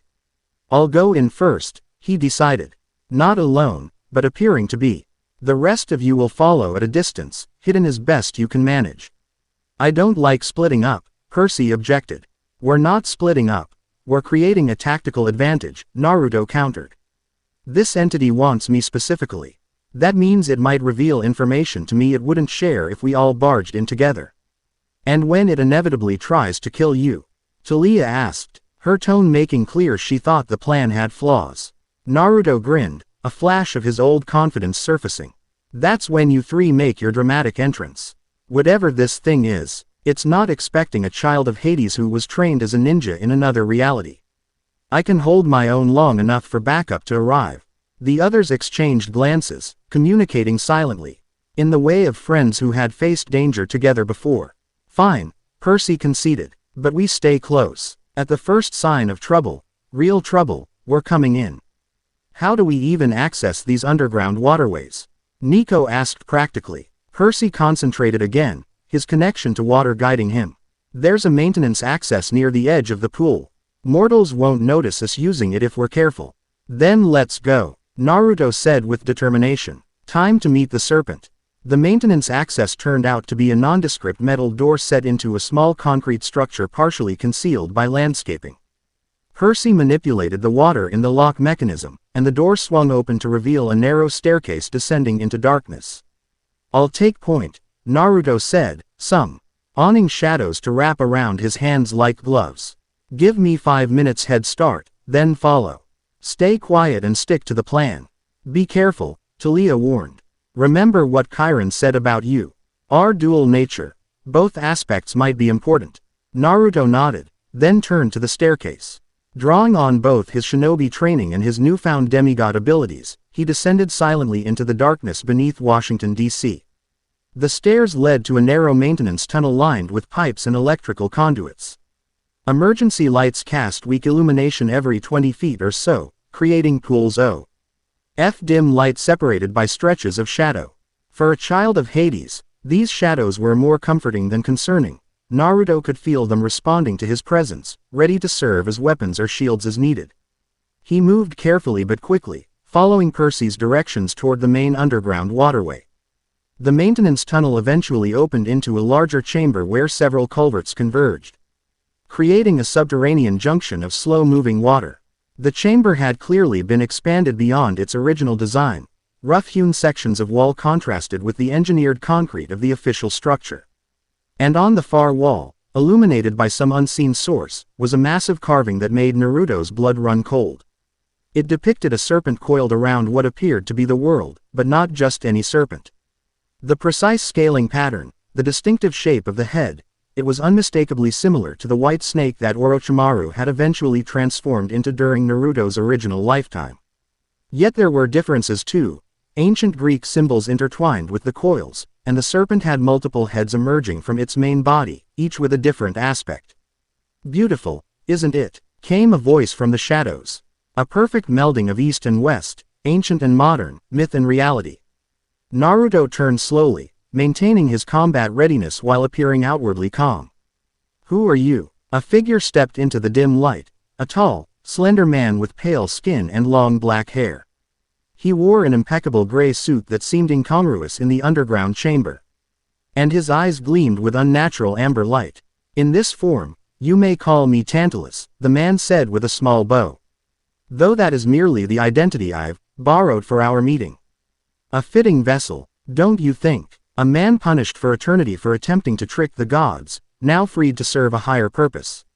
"Tantalus," Naruto repeated, recalling fragments of Greek mythology Annabeth had shared during yesterday's crash course. "The one who tried to feed his son to the Olympians." A smile slithered across the man's face. "An oversimplification, but essentially correct. I've spent millennia in the fields of punishment for that transgression, until recent events created opportunities." Naruto studied the figure carefully. Despite the human appearance, nothing was fundamentally wrong about Tantalus. His movements were too fluid, his stance too perfect, like someone wearing a human skin without fully understanding its limitations. "You're not just Tantalus," Naruto observed. "You're the vessel for whatever sent that serpent dream." "Perceptive," the man acknowledged, stepping closer. "I am merely the interface, a bridge between worlds, much like yourself. The entity you call often requires a conduit to communicate in terms you can comprehend." "What do you want from me?" Naruto asked directly, maintaining his position while subtly gathering shadows around his feet. "Ready to strike or defend as needed." Tantalus gestured to the carved wall behind him. "Recognition, to start. Does this image not stir memories, Naruto Uzumaki? Or should I say, Naruto D'Angelo? Two names for a soul that has walked two worlds." The casual mention of both his identities sent a chill down Naruto's spine, but he kept his expression neutral. "It looks like something an old enemy could transform into. But he died long before I did." "Did he?" Tantalus raised an elegant eyebrow. "Death is rarely as permanent as mortals believe, especially for those who have taken precautions." Orochimaru understood this better than most. The name hit Naruto like a physical blow. "Orochimaru is dead. I saw what happened to him." "You saw what happened to his physical form in your world," Tantalus corrected. "But his essence, his ambition, his knowledge, his very concept, that transcended the boundaries of your reality." "Just as you did." "That's impossible," Naruto insisted. Though doubt crept into his mind. Tantalus laughed, a sound like ice cracking. "Says the shinobi reborn as a Greek demigod. Your very existence defies what most would consider possible, child of two worlds." He walked toward the wall carving, running his fingers over the etched serpent with something like reverence. Orochimaru sought immortality through physical means, body transference, cellular regeneration. Forbidden techniques. But true immortality lies in becoming concept rather than flesh. The Greeks understood this. Their gods are as much ideas as beings, embodiments of natural forces and human concerns. "And that's what happened to Orochimaru?" Naruto asked skeptically. "He became a concept, in a manner of speaking." Tantalus turned back to face him. "When his physical form was destroyed, the essence of what he represented, the serpent that sheds its skin, the pursuit of forbidden knowledge, the transcendence of mortality through transformation, that essence resonated across realities. Here, it found its counterpart in Ophan, the primordial serpent cast down by the gods. And Kronos." Naruto pressed, remembering what had been discussed at camp. "Where does he fit?" A flash of something, annoyance, perhaps, crossed Tantalus's perfect features. The Titan Lord's defeat left fragments of his consciousness scattered through the cosmic void. One such fragment encountered the merging Orochimaru Ophan entity and recognized a kindred spirit, another who had been cast down by those claiming divine right to rule. The pieces were starting to fit together, each revelation more disturbing than the last. "So this hybrid entity brought me here, pulled my soul across realities when I died." "Not exactly." Tantalus's amber eyes gleamed brighter. "Your transition was already in progress, a natural phenomenon that occasionally occurs when a soul of exceptional power and purpose dies with unfinished business. We merely guided you to this specific vessel, this son of Hades with unique potential." "Why?" Naruto demanded, fighting to keep his voice level as anger and confusion warred within him. "What do you want from me?" "To fulfill your destiny," Tantalus replied simply. "In your previous life, You were the child of prophecy, destined to either save or destroy your world. Here, you have a similar role to play. He gestured at the chamber around them. This world is unbalanced, Naruto. The Olympians maintain a facade of order, but their rule is built on cycles of betrayal, usurpation, and tyranny. They cast down their predecessors, the Titans, who themselves overthrew the primordials. Each revolution promised a better cosmos, yet each resulted in the same fundamental flaws. And you think I'm going to help you overthrow the gods? Naruto scoffed. I just got here. I barely understand this world. Not overthrow, Tantalus corrected. Transcend. Your unique nature, shinobi and demigod, Eastern philosophy and Western mythology, human determination and divine power, creates a perfect fusion that can bridge the divide between warring cosmic forces. His voice took on an almost hypnotic quality. Imagine a world where the arbitrary divisions between gods and titans, between different pantheons and belief systems, dissolved into a harmonious whole. Where power was not hoarded by immortal beings on a mountain, but flowed through all creation as it was meant to. You could help create that world, Naruto. You, who united the tailed beasts and brought peace to warring nations. The vision was seductive, a world without the in politics and abandonment issues that seemed to define demigod existence. Yet something felt wrong. Naruto had encountered enough manipulators in his first life to recognize when someone was telling him what they thought he wanted to hear. Pretty speech, Naruto said flatly. But you still haven't explained what you actually want me to do. Tantalus smiled. A predator's grin. Simply this. Embrace the fullness of your dual nature. Allow us to complete what was started when your soul crossed realities. Become the conduit through which the old powers can return, not to rule, but to restore balance. And how exactly would that work? Naruto asked, stalling for time. He could sense his companions now, their presences drawing closer through the tunnels behind him. A ritual, Tantalus explained, apparently eager to share. At the nexus point where the monuments of this city create a perfect alignment, a symbolic representation of the cosmic order. There, with the right circumstances, you could open the way for Ophan's full manifestation into this world. Not as a destroyer, but as a transformer. Right circumstances, Naruto repeated. Let me guess. Those involve sacrifice. Blood, freely given. Tantalus's expression didn't change, but something hungry flickered in his eyes. All great changes require sacrifice. But I assure you, the cost is minimal compared to the benefits. I've heard that before, Naruto said, thinking of Madara and his infinite Tsukuyomi plan. A perfect world, built on a foundation of lies. The answer is no. For the first time, Tantalus's composed facade cracked. You haven't heard our full proposal. I don't need to, Naruto countered. Any plan that starts with a creepy underground lair, possessed security guards delivering threats, and talk of blood sacrifice isn't something I'm interested in. He took a deliberate step backward. Besides, I already have friends in this world. People worth protecting. I don't need to transcend anything. Fury twisted Tantalus's features, his face momentarily shifting to reveal scales beneath the human skin. You fool. Do you think the gods care about you? You're a tool to them, an unexpected variable they'll eliminate at the first sign of trouble. Zeus himself has already discussed your destruction with the council. Maybe, Naruto acknowledged, but at least they're upfront about their dysfunctional family issues. You're hiding behind possessed humans and vague promises. The chamber temperature dropped suddenly as Tantalus's control slipped further. You will not leave this place, he hissed. His voice overlaid with another, deeper sound. If you will not cooperate, your power will be taken. The ritual can proceed with or without your consent. The water in the culverts began to churn and rise, forming serpentine shapes that solidified into ice-white pythons larger than any natural snake. They slithered from the water onto the stone floor, surrounding Naruto with unnatural speed. I didn't come alone, Naruto revealed, dropping into a combat stance as shadows coalesced around his hands. I know, Tantalus replied with malicious satisfaction. Your friends are already being attended to. As if on cue, sounds of combat echoed from the tunnels, metal against stone, Percy's shout, a crackle of electricity that could only be Talia's powers.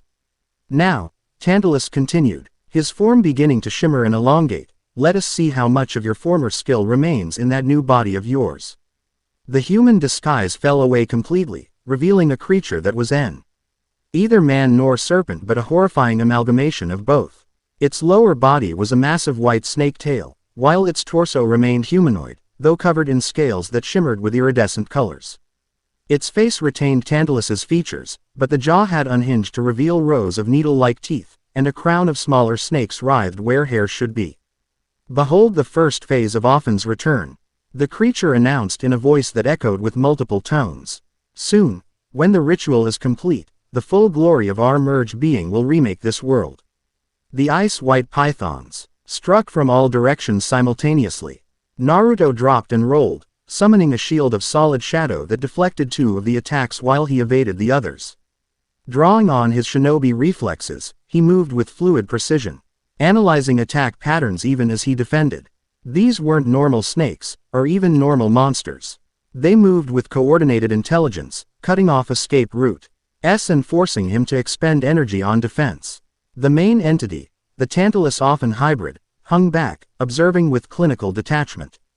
Naruto needed to change the dynamic.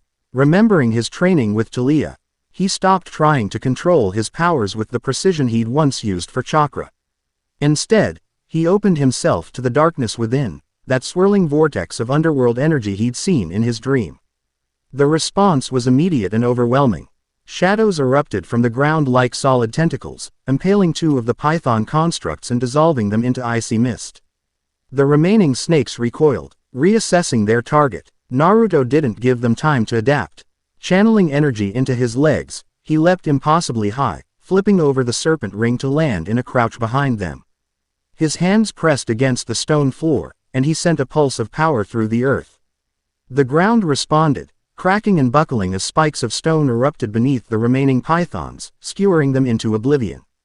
The display of geokinetic power surprised even Naruto. It was stronger and more precise than his previous attempts. The Tantalus-Ophan creature's eyes narrowed. "Impressive. You're adapting faster than anticipated." It slithered forward, its massive tail leaving a trail of frost on the stone. "But you've barely scratched the surface of what you could become." "I like who I am now," Naruto retorted, gathering more shadows around him. "I don't need your improvements." Bold words from someone who doesn't fully understand what he is, the creature hissed. Its hand shot forward, extending impossibly to grab Naruto by the throat before he could react. The contact sent a jolt of cold through Naruto's body, not just physical cold but a spiritual chill that reached for his very essence. Images flashed through his mind. Memories from his first life intertwined with glimpses of cosmic vastness, serpents coiling through the void between stars, ancient beings rising from primordial seas. "See what awaits," the creature whispered, its face now inches from Naruto's. The boundaries between worlds growing thin, realities merging as they were always meant to. "You could stand at the center of this new creation, neither god nor mortal but something gloriously beyond." Naruto struggled against both the physical grip and the mental assault. The visions were hypnotic, drawing him deeper into a labyrinth of cosmic possibilities. For a moment, he felt himself slipping, his identity fragmenting under the pressure of these revelations. Then, from the depths of his consciousness, a familiar voice cut through the chaos. "Remember who you are, Naruto." The echo of Minato's words anchored him, pulling him back from the brink. With renewed focus, Naruto-chan elled power through his body, not just the cool darkness of Hades' bloodline, but the warm determination that had defined him as a shinobi. The combination created something new, a resonance that disrupted the creature's influence. "I know exactly who I am," Naruto declared, his voice steady despite the pressure on his throat. "I am Naruto Uzumaki and Naruto D'Angelo, son of the fourth Hokage and son of Hades. And I will not be your puppet." Power exploded outward from his body, a concussive wave of shadow and earth energy that sent the Tantalus-Ophan creature slamming into the far wall. The carving cracked under the impact, stone fragments raining down as the chamber shook. Naruto dropped to his feet, breathing hard but steady. The momentary connection with the creature had revealed more than it intended. He had glimpsed its true plan, and it was far more destructive than the harmonious vision it had tried to sell him. Before he could press his advantage, the wall behind him exploded inward. Percy stumbled through the opening, riptide gleaming in his hand. Blood trickled from a cut on his forehead, but his sea-green eyes blazed with battle light. "Making friends without us," he quipped, taking in the scene with a quick glance. Talia was next through the breach, her spear crackling with electricity, and her shield, Aegis, expanded on her arm, its Medusa face so terrifying. At even Naruto felt a momentary urge to flee. Nico followed, his Stygian iron sword drawn and shadows swirling around him like a cloak. "What took you so long?" Naruto asked, relief evident despite his attempt at casual banter. "Ice snakes," Talia explained tersely. "Dozens of them. We figured you'd found the source," Nico added, his gaze fixed on the Tantalus-often creature now recovering across the chamber. "As that, Tantalus, possessed by our serpent friend," Naruto confirmed. "With a dash of Chronos and a hint of Orochimaru from my world thrown in for extra fun."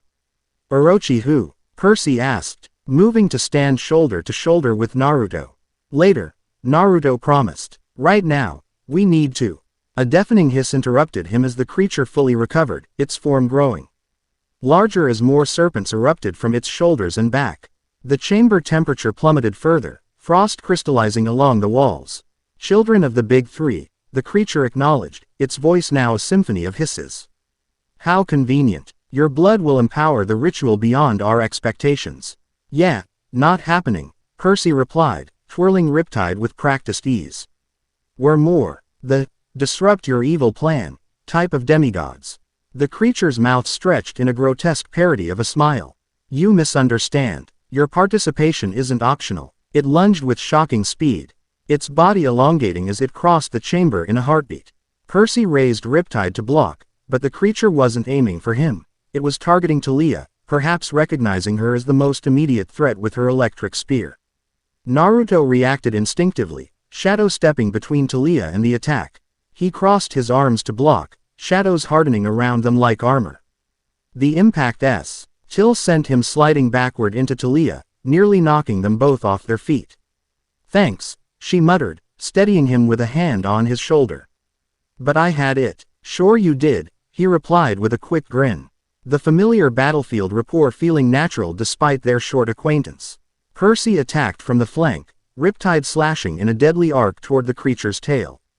The celestial bronze blade connected, drawing a spurt of golden ichor, but the wound sealed almost instantly. "It regenerates," Percy warned, narrowly dodging a counter-strike that left frost on his jacket sleeve. Nico moved with surprising speed for someone so slender, his Stygian iron blade absorbing the light as he carved a path through the smaller serpents erupting from the chamber floor. "We need to hit it with everything at once," he called. "Overload its healing factor." Naruto assessed the situation with battlefield clarity. 4 demigods, each with unique powers, against a hybrid entity considerable strength but confined in an underground chamber. The environment offered both challenges and opportunities. "Percy, the water," he shouted, pointing to the culverts. "Talia, be ready with lightning when I give the signal. Nico, can you summon any help from below?" Understanding flashed between them, the fluid coordination of warriors who might not know each other well but recognized competence when they saw it. Percy extended his hand toward the water channels, his expression hardening in concentration. The water responded immediately, surging upward in a massive wave that circled the chamber, cutting off the creature's retreat while avoiding the demigods. Nico drove his sword into the stone floor, a fissure opening as he chanted in ancient Greek.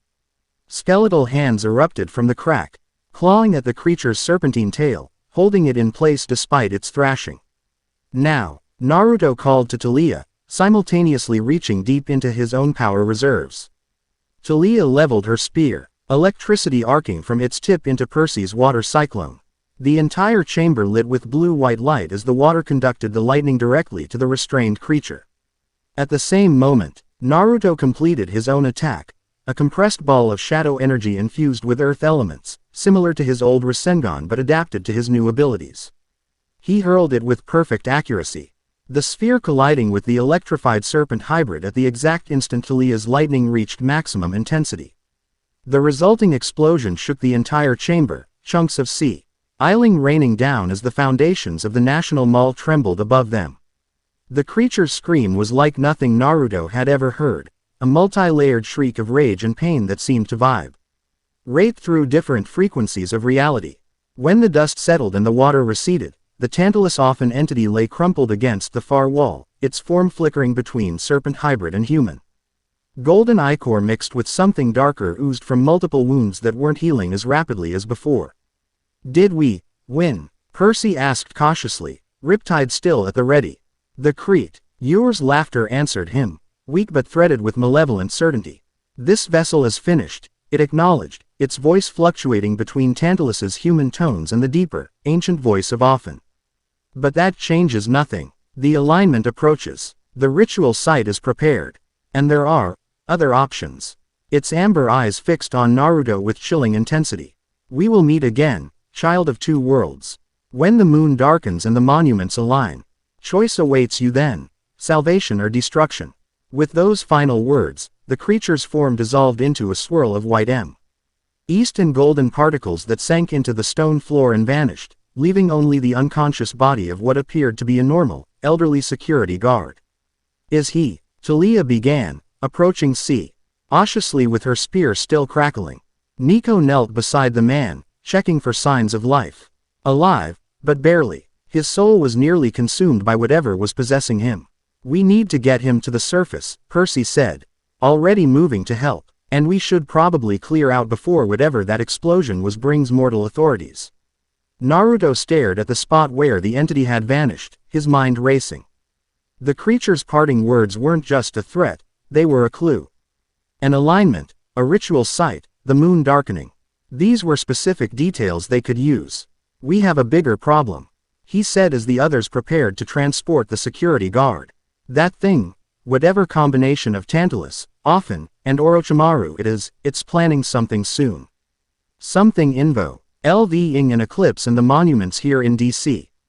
How do you know? Talia asked, her electric blue eyes studying him intently. When it grabbed me, I saw flashes of its plan, Naruto explained. Not details, but impressions. It's created a ritual site somewhere in the city, at a point where the monuments align during an eclipse. The Washington Monument is essentially a giant celestial marker, Nico pointed out. The entire National Mall was designed with astronomical alignments in mind, according to some theories. When's the next eclipse? Percy asked, supporting the security guard with Talia's help. That I don't know, Naruto admitted, but I bet Annabeth could find out. First things first, Talia said practically. Let's get this man medical attention and get ourselves somewhere safe. Then we can figure out our next move. As they made their way back through the maintenance tunnels, Naruto's mind kept returning to the visions he'd glimpsed, not just the creature's plans, but the deeper implications of what it had revealed. The boundaries between worlds were growing thinner. His presence in this reality was no accident, but part of a larger pattern of cosmic convergence. And most disturbing of all, the entity had suggested there were other options, beyond Tantalus as a vessel. Other potential hosts for the combined power of Ophan, Kronos, and Orochimaru. Other demigods, perhaps, or maybe something worse. Chapter 1 End. Chapter 2. Blood of the Gods. The cheap motel room on the outskirts of Washington, D.C. smelled of mildew and outdated air freshener, but it served their immediate needs: shelter, privacy, and anonymity. 4 demigods crowded around a small table where a laptop displayed a video call with Annabeth back at Camp Half-Blood. A solar eclipse in 5 days, she confirmed, her gray eyes intense even through the screen. It won't be a total eclipse for DC, more like 75% coverage, but it sounds like exactly what your serpent friend was referring to. And the alignment? Talia asked, leaning closer to the camera. That's where it gets interesting, Annabeth replied, holding up a diagram she'd sketched. During the eclipse, there's a perfect line from the Lincoln Memorial through the Washington Monument to the Capitol building. The shadow of the Washington Monument will point directly at the Lincoln Memorial at maximum coverage. Where east meets west, Naruto murmured, recalling the prophecy.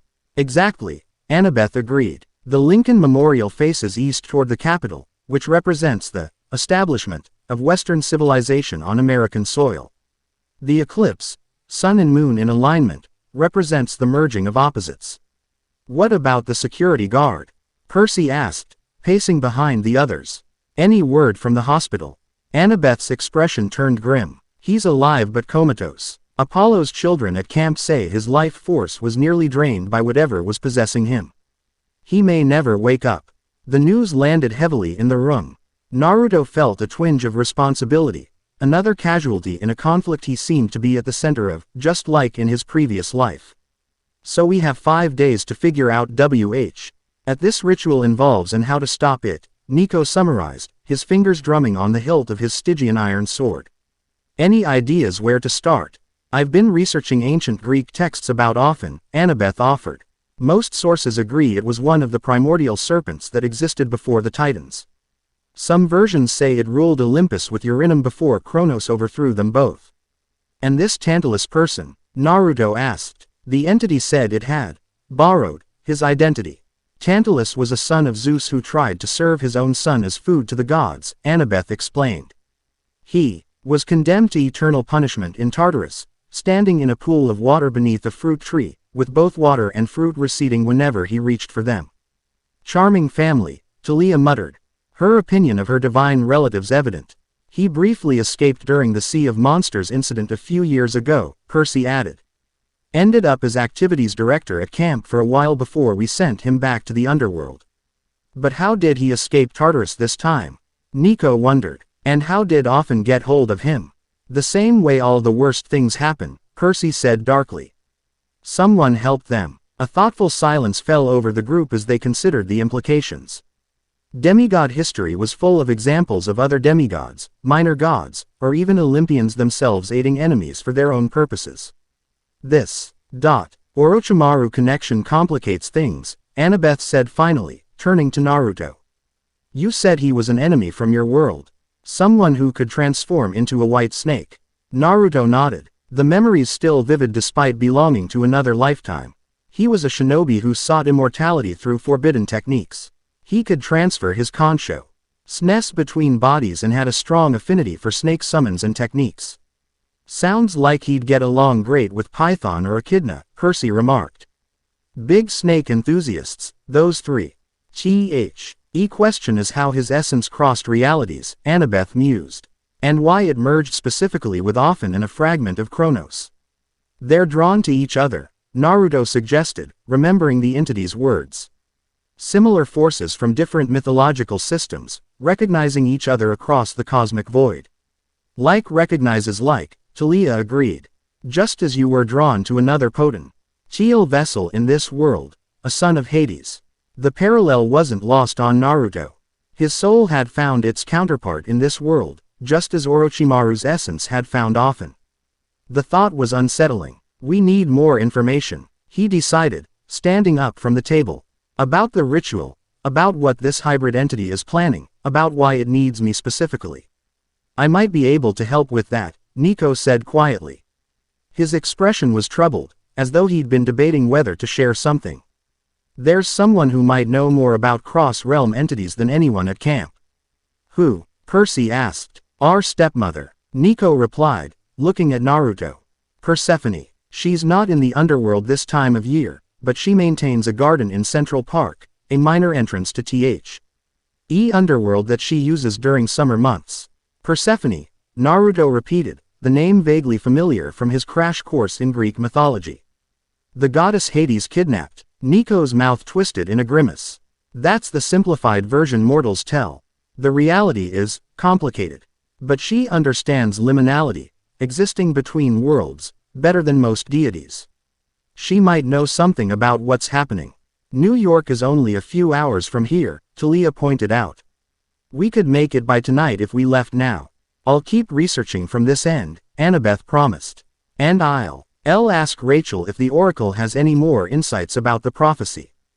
Be careful, Percy told her, moving closer to the screen. If this entity can possess people, no one at camp is necessarily safe. Annabeth's expression softened slightly. I'll be careful. Chiron's implementing additional security measures already. Her gaze shifted to include all of them. Watch each other's backs. This isn't like fighting a normal monster, it's playing a longer game. They ended the call, and the room fell into uneasy silence. Naruto stared out the window at the darkening sky, his thoughts churning. In less than a week, He'd been reborn into a new world, discovered his divine parentage, and become the target of a cosmic entity with apocalyptic ambitions.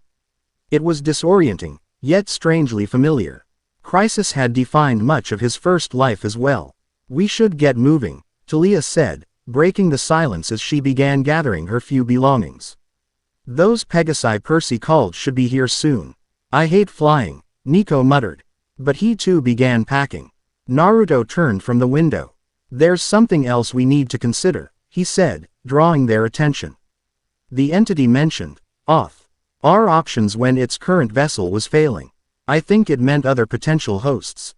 Like who? Percy asked, his hand instinctively moving to his pocket where Riptide was kept. "I'm not sure," Naruto admitted. "But given what we know about Tantalus being a son of Zeus, and about Orochimaru's body-jumping habits in my world, I'd guess it prefers powerful vessels. Possibly with divine blood." The implication hung heavy in the room. As children of the Big Three, they were potentially prime targets for possession. "Great," Talia said sarcastically. "As if being monster magnets wasn't enough. Now we're possession candidates for snake deities. We'll just have to stay alert," Percy concluded, though concern shadowed his features. "And hope Persephone has some answers." The flight to New York was uneventful, which Naruto had quickly learned was unusual for demigod travel. Typically, the more powerful the demigod, the stronger the monsters they attracted. 4 children of the Big Three traveling together should have been like ringing a dinner bell for every mythological predator on the eastern seaboard. "It's too quiet," Talia commented as they descended toward Central Park. Her discomfort with flying evident in her white-knuckled grip on the Pegasus's mane. "No attacks since we left DC. Maybe we scared them off," Percy suggested from Blackjack's back, though he didn't sound convinced. "Or maybe something else is scaring them off," Nico said darkly. "Something they fear more than they hunger for demigod essence." Naruto considered this as they landed in a secluded clearing. The Often entity, he realized. It's claimed us as its prey, and other monsters are staying clear. "Terrific," Talia muttered, dismounting with visible relief. "We've graduated from regular monster food to cosmic entity food. Moving up in the world." Percy sent the Pegasi away with instructions to stay nearby but hidden. Flying horses tended to attract attention even through the mist, and they set off through the park. Dusk was falling, the fading light casting long shadows between the trees. Despite the urban setting, Naruto could feel a subtle shift in the atmosphere as the Y approached their destination, a thickening of reality, as though the veil between worlds was growing tenuous. "Here," Nico said finally, stopping before what appeared to be an ordinary grove of pomegranate trees. To mortal eyes, Naruto guessed it would look like a mundane garden installation, but he could see the faint shimmer of divine energy surrounding the area. "Persephone's garden. Do we just knock?" Naruto asked. Nico shook his head. "It's not that simple. She's a goddess. She'll know we're here, but whether she chooses to acknowledge us is another matter." He stepped forward, placing a hand on the nearest tree trunk. "She's not particularly fond of Hades's children from other relationships." "Understandable," Talia commented dryly. Nico shot her an irritated look but continued. "I'll try to call her. As her stepson, I have a slight connection." He closed his eyes, concentrating as shadows gathered around his feet. Minutes passed in tense silence. Just as Naruto was beginning to think they'd need another plan, the air between the pomegranate trees shimmered and warped. A doorway formed from twisted vines and summer flowers, and through it stepped a woman of breathtaking beauty. Persephone appeared to be in her mid-20s, with skin like sun-kissed honey and hair that shifted between the rich browns and golds of a summer forest. Her simple white dress seemed to glow with its own inner light. And flowers bloomed wherever her bare feet touched the ground. Her eyes, however, held the ancient wisdom and slight detachment common to all the gods Naruto had encountered so far. Those eyes narrowed as they fell on Nico. "Stepson," she acknowledged, her voice musical yet cool. "Bold of you to seek me in my summer sanctuary." Her gaze moved to Percy and Talia, warming slightly. "Son of Poseidon, daughter of Zeus." Finally, her attention settled on Naruto, and genuine surprise registered on her perfect features. "And another child of my husband. One I have not met before. Lady Persephone," Nico began formally, bowing his head in respect. "We apologize for the intrusion," but we face a threat that concerns the boundaries between worlds, something we ought you might have unique insight into. Is that so? She replied, arching a delicate eyebrow. She studied Naruto more intently, her head tilting in curiosity. Yes, I see what you mean. This he carries an unusual aura. Death and life in equal measure, from a source not of our cosmos. She gestured to a circular clearing that appeared behind her. Come, you have piqued my interest, if nothing else. They followed her through the garden doorway into what could only be described as a pocket dimension, a perfect circular glade surrounded by eternally blooming trees, with a small reflecting pool at its center. The New York skyline was still visible above them, but distant and faded, as though viewed through gauze. My private sanctuary, Persephone explained, settling gracefully on a bench that grew from the ground at her approach. A piece of the underworld I have modified to suit my summer tastes. Now, tell me of this threat that brings 4 children of the eldest gods to my door. They took turns explaining. Percy describing the shared nightmare of the world-devouring serpent, Talia recounting Rachel's prophecy, Nico detailing their encounter beneath the Lincoln Memorial. Throughout, Persephone's expression grew increasingly grave, the flowers around them wilting slightly as her mood darkened. When they finished, she turned to Naruto. And you claim to be from another reality entirely. With memories of a past life. Yes, my lady, Naruto confirmed, deciding honesty was the only viable approach with a goddess who could presumably sense deception. I was a shinobi, a warrior, from a world with different powers and different divine systems. When I died there, my soul somehow crossed over and merged with the body of a son of Hades in this world. Persephone Street, you dyed him with ancient eyes that seemed to peer into his very essence. Remarkable, she murmured. The fates rarely permit such direct transference between realities. The cosmic balance is usually too delicate for such interventions. Then you believe him? Talia asked, sounding surprised. Of course, Persephone replied, as though it were obvious. His soul bears the unmistakable marks of transition, like a butterfly that remembers being a caterpillar, yet is fundamentally transformed. She returned her attention to Naruto. What you describe, this merging of a fragment of Chronos with primordial serpent energy and an entity from your world, is deeply concerning. Do you know what they want? Percy asked. Besides the obvious, destroy the gods, agenda that every major threat seems to have. Persephone's lips curved in a smile that held little humor. Not destruction, son of Poseidon. Transformation often predates the Titans, even the concept of Olympians. It represents a more fluid cosmos, one where boundaries between realms were permeable, where powers flowed without the rigid hierarchies Zeus and his siblings established. And this ritual they're planning, Nico pressed. If I understand correctly, they seek to use the eclipse, a temporary merging of opposites, to create a permanent thinning of the boundaries between cosmic forces. Her gaze returned to Naruto. With you as the catalyst. Because you already embody that liminality. A soul from one reality, housed in a body from another, carrying the blood of the god who walks most freely between the realms of life and death. The revelation sent a chill through Naruto. They want to use me to punch a hole between realities. Persephone nodded, her expression solemn. Not just between your former world and this one, but between all realms, the mortal world, Olympus, the underworld, Tartarus, and places beyond mortal or divine comprehension. A cosmic rewiring that would unmake the order established since Zeus defeated Kronos.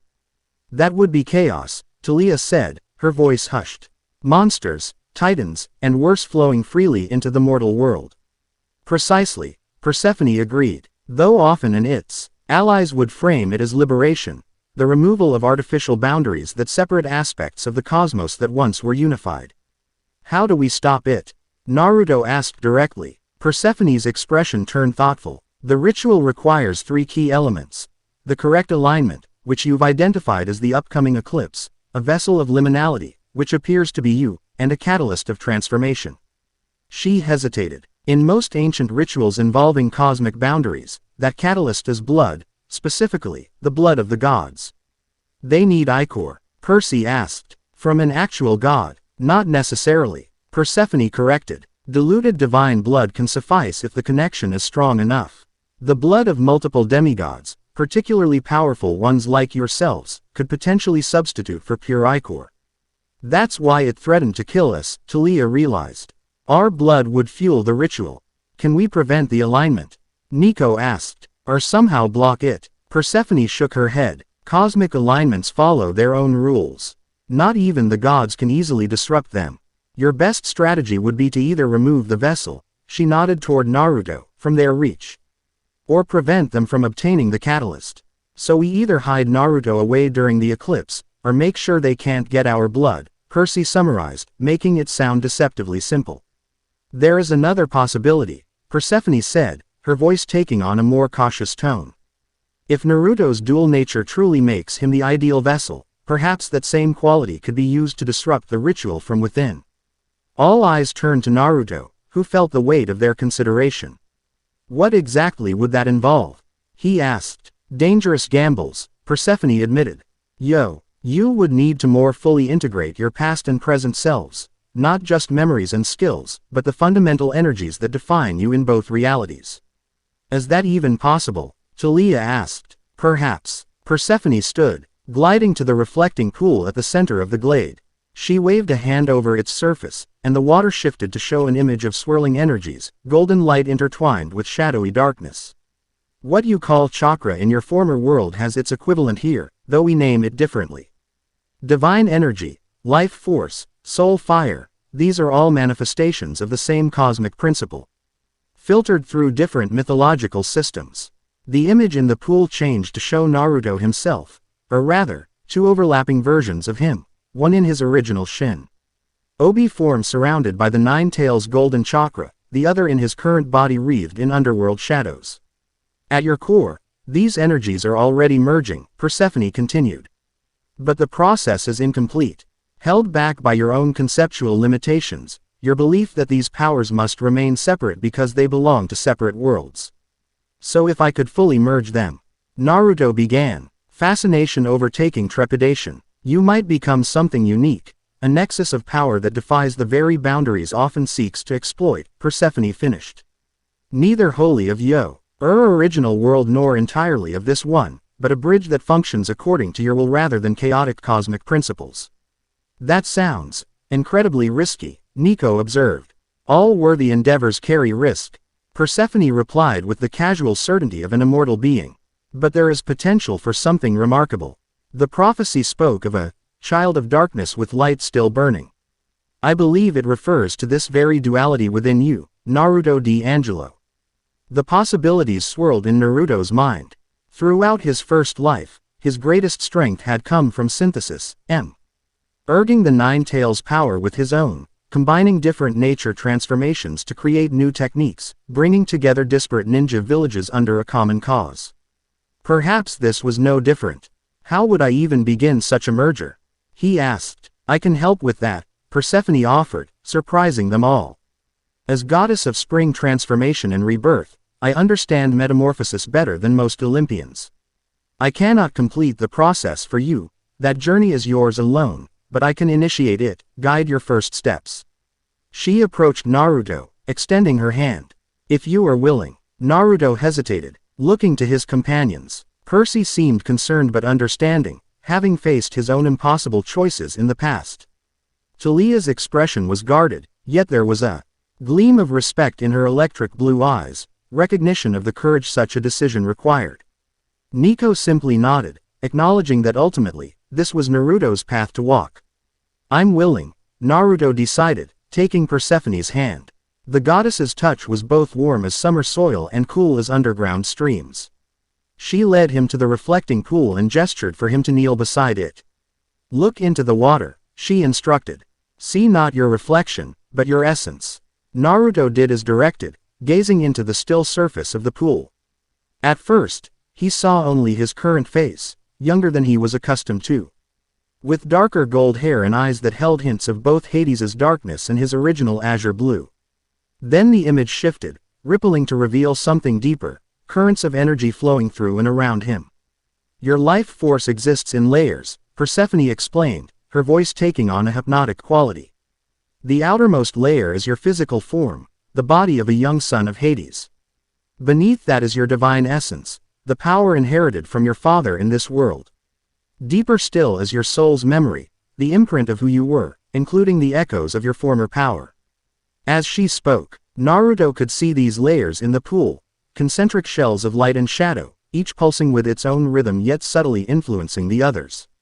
At your very core, Persephone continued, placing a finger on the water's surface to touch the center of the image, is something few beings possess, a unified essence that transcends specific forms or powers. The Greeks called it psyche, the Egyptians called it Ka. Your world might have named it differently. It is the fundamental you that remains constant across all transformations.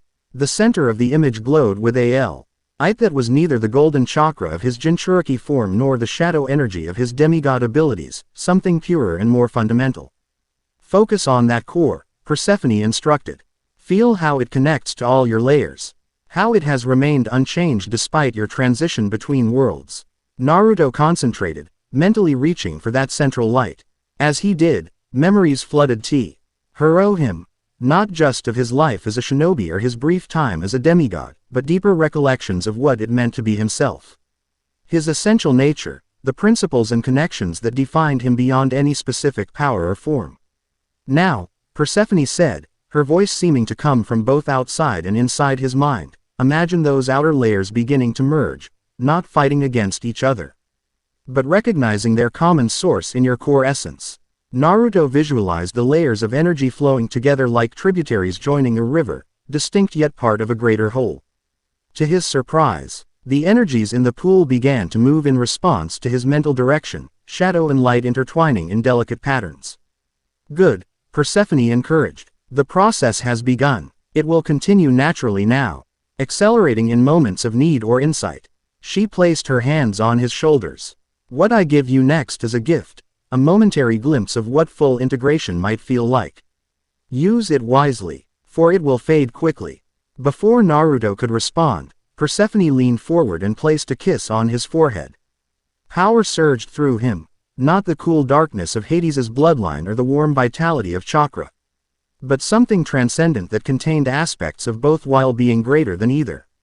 For a brief, breathtaking moment, Naruto perceived the world on multiple levels simultaneously, the physical reality around him, the divine energy flowing through all living things, the echoes of the dead beneath Manhattan's streets, and currents of possibility stretching into future and past. His consciousness expanded to encompass it all, yet remained anchored in his essential self. Then it receded, leaving him gasping beside the pool. The experience faded like a dream upon waking, but the memory of that connection remained, a north star to guide his further development. What was that? He managed, his voice rough. A preview, Persephone replied simply, helping him to his feet. The merest taste of what you might become if you complete the integration. Remember the feeling, for you will need to find your way back to it through your own efforts next time. Naruto nodded, still processing the experience. He felt different, not dramatically transformed, but as though something fundamental had shifted within him, like a key turning in a previously unknown lock. There's one more thing you should know, Persephone said, her expression growing serious again. The entity you face, this hybrid of Ophan, Kronos, and your world's serpent, will sense this change in you. It may accelerate its plans or take more desperate measures in response. So we've potentially made things worse? Talia asked, concern evident. Knowledge and power always carry consequences. Persephone replied unapologetically, but I believe you now stand a better chance than before. She turned back to Naruto. The integration I've initiated will continue naturally, you can encourage it through meditation and practice. Look for moments where your different abilities might complement each other rather than remaining separate. Thank you, Naruto said sincerely. Despite the risks, he felt more hopeful than he had since arriving in this world, more connected to both his past and his present. Persephone acknowledged his gratitude with a regal nod, then addressed the group as a whole. I have shared what knowledge I can. The rest depends on your courage and ingenuity, qualities demigods typically possess in abundance. A hint of a smile touched her lips. Even my husband's children, reluctant though I may be to admit it. Nico looked surprised at what amounted to high praise from his stepmother.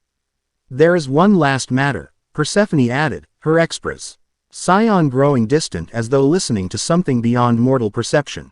The disturbance you've described has not gone unnoticed on Olympus. Zeus has called a council to discuss it, and to determine what should be done about you.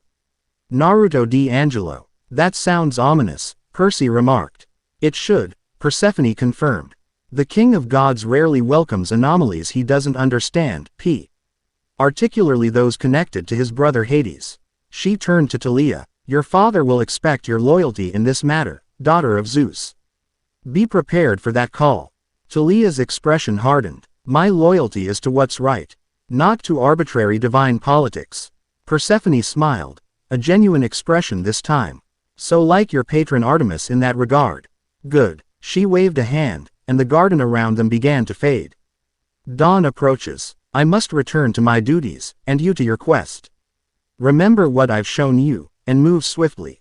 5 days until the eclipse will pass more quickly than you imagine.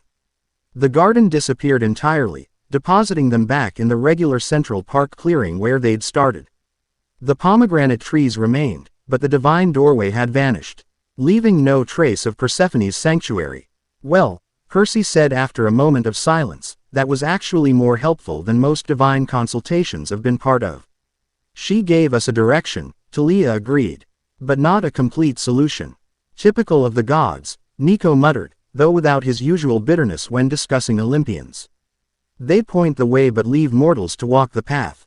Naruto was only half listening, his attention turned inward to the subtle changes Persephone had initiated. He could feel his dual energies responding differently now, less like separate stems and more like aspects of a unified whole.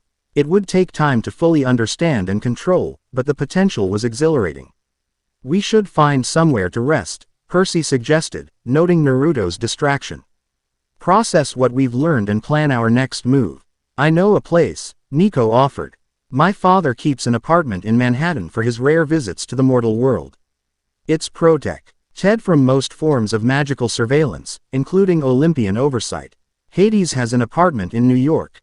Talia asked incredulously. Nico shrugged. He appreciates good theater. Despite the gravity of their situation, Naruto couldn't help but smile at this unexpected glimpse into the Lord of the Underworld's personal life.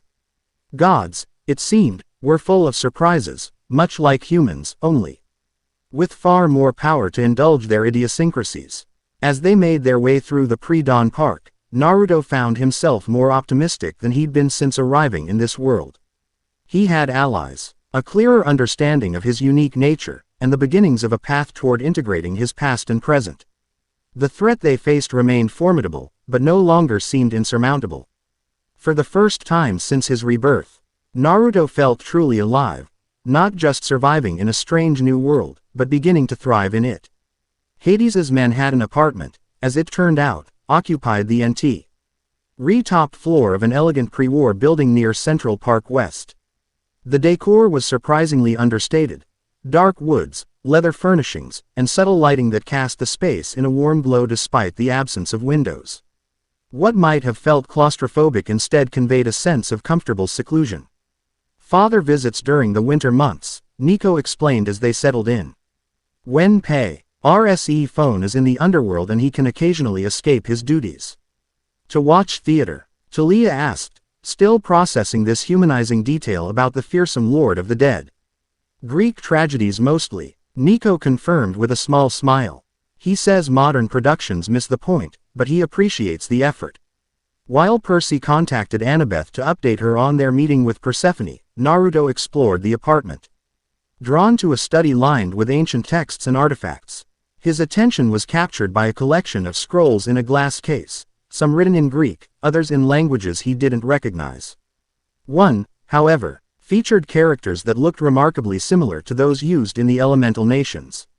Found something interesting? Nico asked, joining him in the study. This scroll, Naruto replied, pointing to the familiar-looking text. The characters resemble writing from my world. Nico leaned closer, examining the scroll through the glass. I don't recognize the language, but the case label says it's from the eastern boundary. Father collects artifacts from cosmic borders and transition points. The eastern boundary, Naruto repeated thoughtfully. Here east meets west, like in the prophecy. Possibly, Nico agreed, though I think that line has multiple meanings. It could refer to the alignment of monuments in DC, or to your merger of Eastern and Western mythological concepts. Or to something we haven't discovered yet. Naruto nodded, impressed by his half-brother's insight. In the short time they'd known each other, he'd come to respect Nico's quick mind and resilience. Despite being even younger than Naruto's current form, Nico carried himself with the gravity of someone who had seen too much, too soon, a quality Naruto recognized from war children in his own world. What do you make of Persephone's suggestion?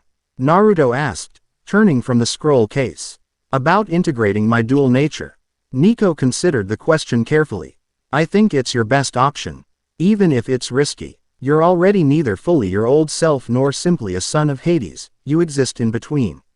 Trying to be only one or the other would be denying half of who you are. The wisdom in the statement struck Naruto. Throughout his first life, his greatest strength had come from embracing all aspects of himself. The orphan, the Jinchuriki, the ninja, the friend, the hero. Perhaps this new challenge was just another step in that lifelong process of integration. Besides, Nico added with a hint of dry humor, if there's one thing demigods learn quickly, it's that fighting against your nature only leads to disaster. Better to accept and direct it than pretend it doesn't exist. Voice of experience, Naruto asked gently. Nico's expression closed slightly, but he nodded. Let's just say I spent too long rejecting parts of myself. It didn't end well for anyone involved. Before Naruto could respond, Percy called from the main room. Guys, you need to hear this. They rejoined the others where Percy had set up a video call with Annabeth. Her expression was tense, her gray eyes stormy with concern. Tell them what you just told me, Percy urged. Annabeth nodded. There's been an incident at camp. Rachel had another oracle episode, more violent than usual. She started speaking in multiple voices and collapsed afterward. Apollo Cabin is treating her. But she's still unconscious. What did the oracle say? Talia asked, leaning toward the screen. That's the concerning part, Annabeth replied. It wasn't a coherent prophecy this time. Just fragments, repeated in different languages, some ancient Greek, some English, and some. She hesitated. Some in a language no one at camp recognized, but Chiron said it sounded like what you described from your world, Naruto. Quote, a chill ran down Naruto's spine. What were the fragments you could understand? The serpent rises at eclipse's height, Annabeth recited. Blood calls to blood across the void. And something about the twice-born child standing at the crossroads of worlds. Definitely talking about me, Naruto muttered. There's more, Annabeth continued grimly. After Rachel collapsed, we discovered something in the big house, a white snake skin, stretched across Rachel's bed like some kind of message. And an inscription burned into her headboard, 5 days until rebirth. There in the camp, Percy realized, alarm evident in his voice. How is that possible? The boundaries should keep out anything with hostile intent. Unless they had help from the inside, Talia suggested darkly. Or unless they're using a vessel that the boundaries recognize as friendly. Either way, it means they know we're consulting the oracle, Nico pointed out. They're monitoring our movements, maybe even our plans. Naruto processed this troubling development. If the entity could penetrate Camp Half-Blood's defenses, supposedly some of the strongest magical protections in this world, then nowhere was truly safe. It could strike at them at any time, through any person. We can't hide from this thing, he concluded. We need to take the offensive somehow, disrupt their ritual preparations before the eclipse. But how? Percy asked. We don't know where their ritual site is, beyond somewhere in DC where the monuments align. Actually, Annabeth interjected, I might have something on that. I've been researching Washington, D.C.'s layout and history. The entire city was designed with astronomical alignments in mind, much of it by Freemasons who incorporated sacred geometry into the street grid. Freemasons? Naruto asked, unfamiliar with the term. A secret society with roots in ancient mystery traditions, Annabeth explained. Many of America's founding fathers were members. They believed in cosmic principles of balance and harmony reflected in architecture and city planning. What does this have to do with our serpent problem? Talia asked impatiently. I'm getting there, Annabeth replied, unfazed by Talia's tone. The point is, DC has multiple power nexuses built into its design. During the eclipse, when the shadow of the Washington Monument points toward the Lincoln Memorial, there's another alignment happening simultaneously. A perfect triangle forms between the monument, the Capitol building, and the White House. A power triangle, Nico murmured, understanding dawning on his face. 3 points creating a ritual boundary. Exactly, Annabeth confirmed, and at the center of that triangle is a small federal building that sits directly on what used to be a natural spring, a place where underground water comes to the surface. Like where we found the entity beneath the Lincoln Memorial, Percy recalled. Similar, yes, Annabeth agreed. This building was constructed in the 1930s, but historical records show it replaced an older structure that had been there since the city's founding, a small temple-like building that wasn't on any official maps. Let me guess, Talia said, this convenient underground spring building is currently unused or under renovation or something equally perfect for secret doomsday rituals. Annabeth's lips quirked in a half-smile. Closed for structural assessment for the past 6 months. No workers have been seen entering or leaving for weeks, according to news reports about delayed federal projects. That has to be it, Naruto decided. The ritual site. It fits the criteria, Annabeth agreed. Astronomically aligned, connected to underground water, historically significant, and currently isolated from public access. She typed something on her keyboard, and a map appeared on the screen with a red dot marking the building's location. The Federal Taumaturgy, Cal Assessment Bureau, a minor agency that supposedly monitors atmospheric conditions but has long been rumored to have connections to supernatural research. Taumaturgical, Percy repeated, stumbling slightly over the word. That means magic, right? Broadly speaking, yes, Annabeth confirmed. Though in this context, it likely refers to the study of divine or cosmic influences on the mortal world. So the government has a magic research building sitting on a power nexus in the middle of DC, Talia summarized, shaking her head. Why am I not surprised? The mist keeps mortals from understanding what they're really studying, Nico suggested. They probably think they're monitoring weather patterns or seismic activity or something equally mundane. Or it could be a front vestibulis. Head by clear-sighted mortals who know about our world, Annabeth added. There have always been humans who can see through the mist and try to understand or harness divine power. Naruto considered this information, the strategic part of his mind already formulating possibilities. If this is their ritual site, we need to investigate it, determine what defenses they've established and what preparations they've made. A reconnaissance mission, Percy agreed, his experience as a veteran of 2 wars evident in his quick grasp of the tactical situation. I can shadow travel us directly inside, Nico offered. Assuming there's no magical barrier preventing it. Too risky, Talia countered. If they detect your shadow travel signature, they'll know we've identified the location. We need to be more subtle. She turned to Naruto. What would you have done in your world for an infiltration mission? The question took Naruto slightly by surprise, but he appreciated Talia's recognition of his expertise. In Konoha, we would have sent a small team to establish surveillance first, gather intelligence without engaging. Then formulate a full infiltration plan based on observed defenses and patterns. That makes sense, Percy nodded. 1 or 2 of us could approach casually, just tourists checking out the architecture or something. The rest stay nearby as backup. I still think we're underestimating this entity, Nico warned. It anticipated us consulting the Oracle and left a message at camp. It likely expects us to identify the ritual site. All the more reason to confirm suspicions before committing to a full assault, Naruto replied. If they're expecting us, we need to know what we're walking into. So we go back to DC, Talia concluded. Scout the building, gather intel, and plan our next move from there. I'll continue researching from here, Annabeth promised. Focus on potential countermeasures for the ritual based on what Persephone told you. And I'll let you know if Rachel's condition changes or if she has more Oracle episodes. Be careful, Percy told her earnestly. If they can get into camp once, they might try again. Chiron has doubled security, Annabeth assured him. The Apollo cabin is maintaining a constant vigil around Rachel, and the Hecate kids have reinforced the boundary spells. They finished discussing logistics, travel plans, communication protocols, emergency rendezvous points, with the practiced efficiency of experienced fighters. Despite having known these demigods for only days, Naruto felt a familiar camaraderie forming.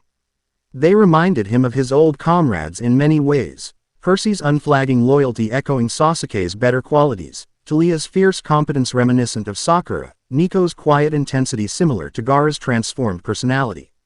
After ending the call with Annabeth, they agreed to rest for a few hours before beginning the journey back to Washington. The apartment had enough bedrooms to accommodate all of them, and Nico assured them that Hades wouldn't mind, or more likely, wouldn't even notice, their brief occupation of his mortal residence. Naruto found himself unable to sleep despite the luxurious bedroom he'd been assigned. His mind raced with everything they'd learned, particularly Persephone's revelations about his dual nature. Sitting cross-legged on the bed, he closed his eyes and turned his awareness inward, searching for the connection she had shown him in the reflecting pool. He found himself in a familiar mindscape, the corridor that had once led to Kurama's cage. It had changed since his dream encounter with Minato's echo. The water was shallower, the pipes along the walls glowing with a mixture of golden light and shadow energy. The massive gates that had once contained the nine tails stood open, revealing not a fox but the swirling vortex of darkness flecked with light that he'd seen before. As he approached the vortex, a voice spoke from behind him, not Minato's this time, but one he hadn't heard in this new life. Always rushing toward danger, kid. Naruto turned to find a massive fox lounging against the corridor wall, translucent and ghostly but unmistakable with his 9 flowing tails. Kurama, Naruto whispered, shock and joy mingling in his voice. The fox's mouth curved in what might have been a smile. Not exactly. I'm more like your memory of Kurama, given form by your consciousness. The real me couldn't exist in this reality, the fundamental energies are too different. But you're here now, Naruto pointed out, approaching the spectral fox. As an echo, a reflection, Kurama corrected. A manifestation of your psyche processing your transformation. His massive eyes studied Naruto. You've gotten yourself into quite the situation this time. Reborn in a world of bickering gods and hungry monsters. It wasn't exactly planned, Naruto replied dryly. The fox chuckled, the sound rumbling through the mindscape. Few things in your life ever were. You always had a talent for improvisation. He nodded toward the swirling vortex beyond the open gates. So what will you do with that? Naruto turned to study the vortex more carefully. Now that he was paying closer attention, he could see it wasn't chaotic or random. There were patterns in the swirling energies, rhythms that reminded him of both the Nine Tails chalk, raw circulation and the flowing power he'd felt as a son of Hades.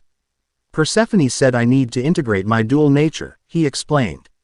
Find a way to merge my shinobi abilities with my demigod powers. Integration. Kurama's echo repeated thoughtfully. Yes, that's always been your greatest strength, hasn't it? Merging opposing forces into something greater than the sum of its parts. You did it with my chakra and your own. You did it with your friends' disparate abilities in battle formations. You even did it with the warring nations, eventually.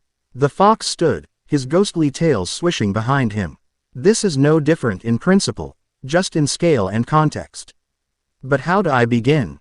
Naruto asked, genuinely uncertain.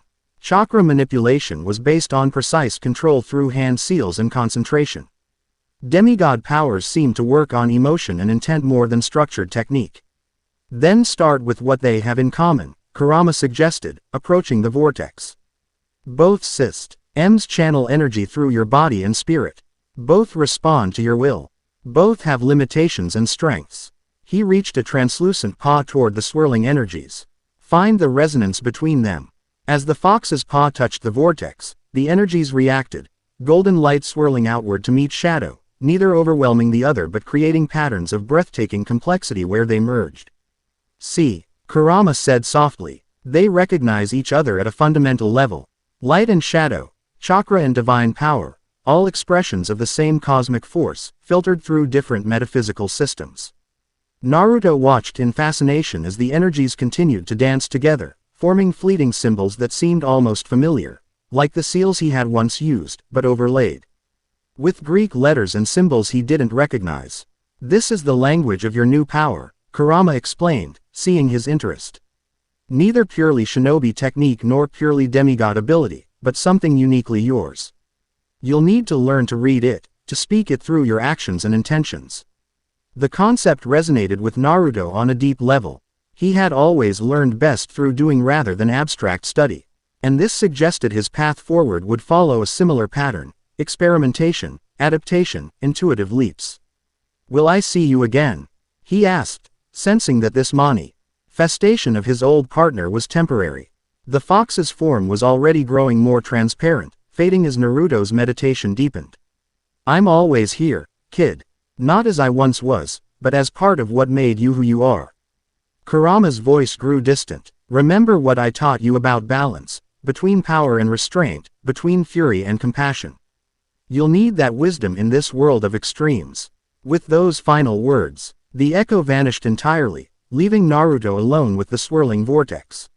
He approached it slowly, feeling its energies respond to his proximity, not with aggression or resistance, but with recognition.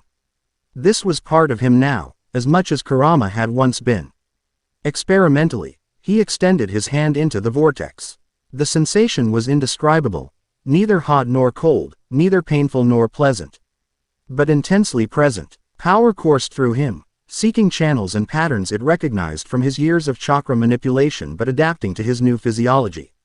Focusing his will, Naruto attempted to direct this blended energy, not through hand seals as he once would have, but through pure intention shaped by both his shinobi discipline and his newfound demigod instincts.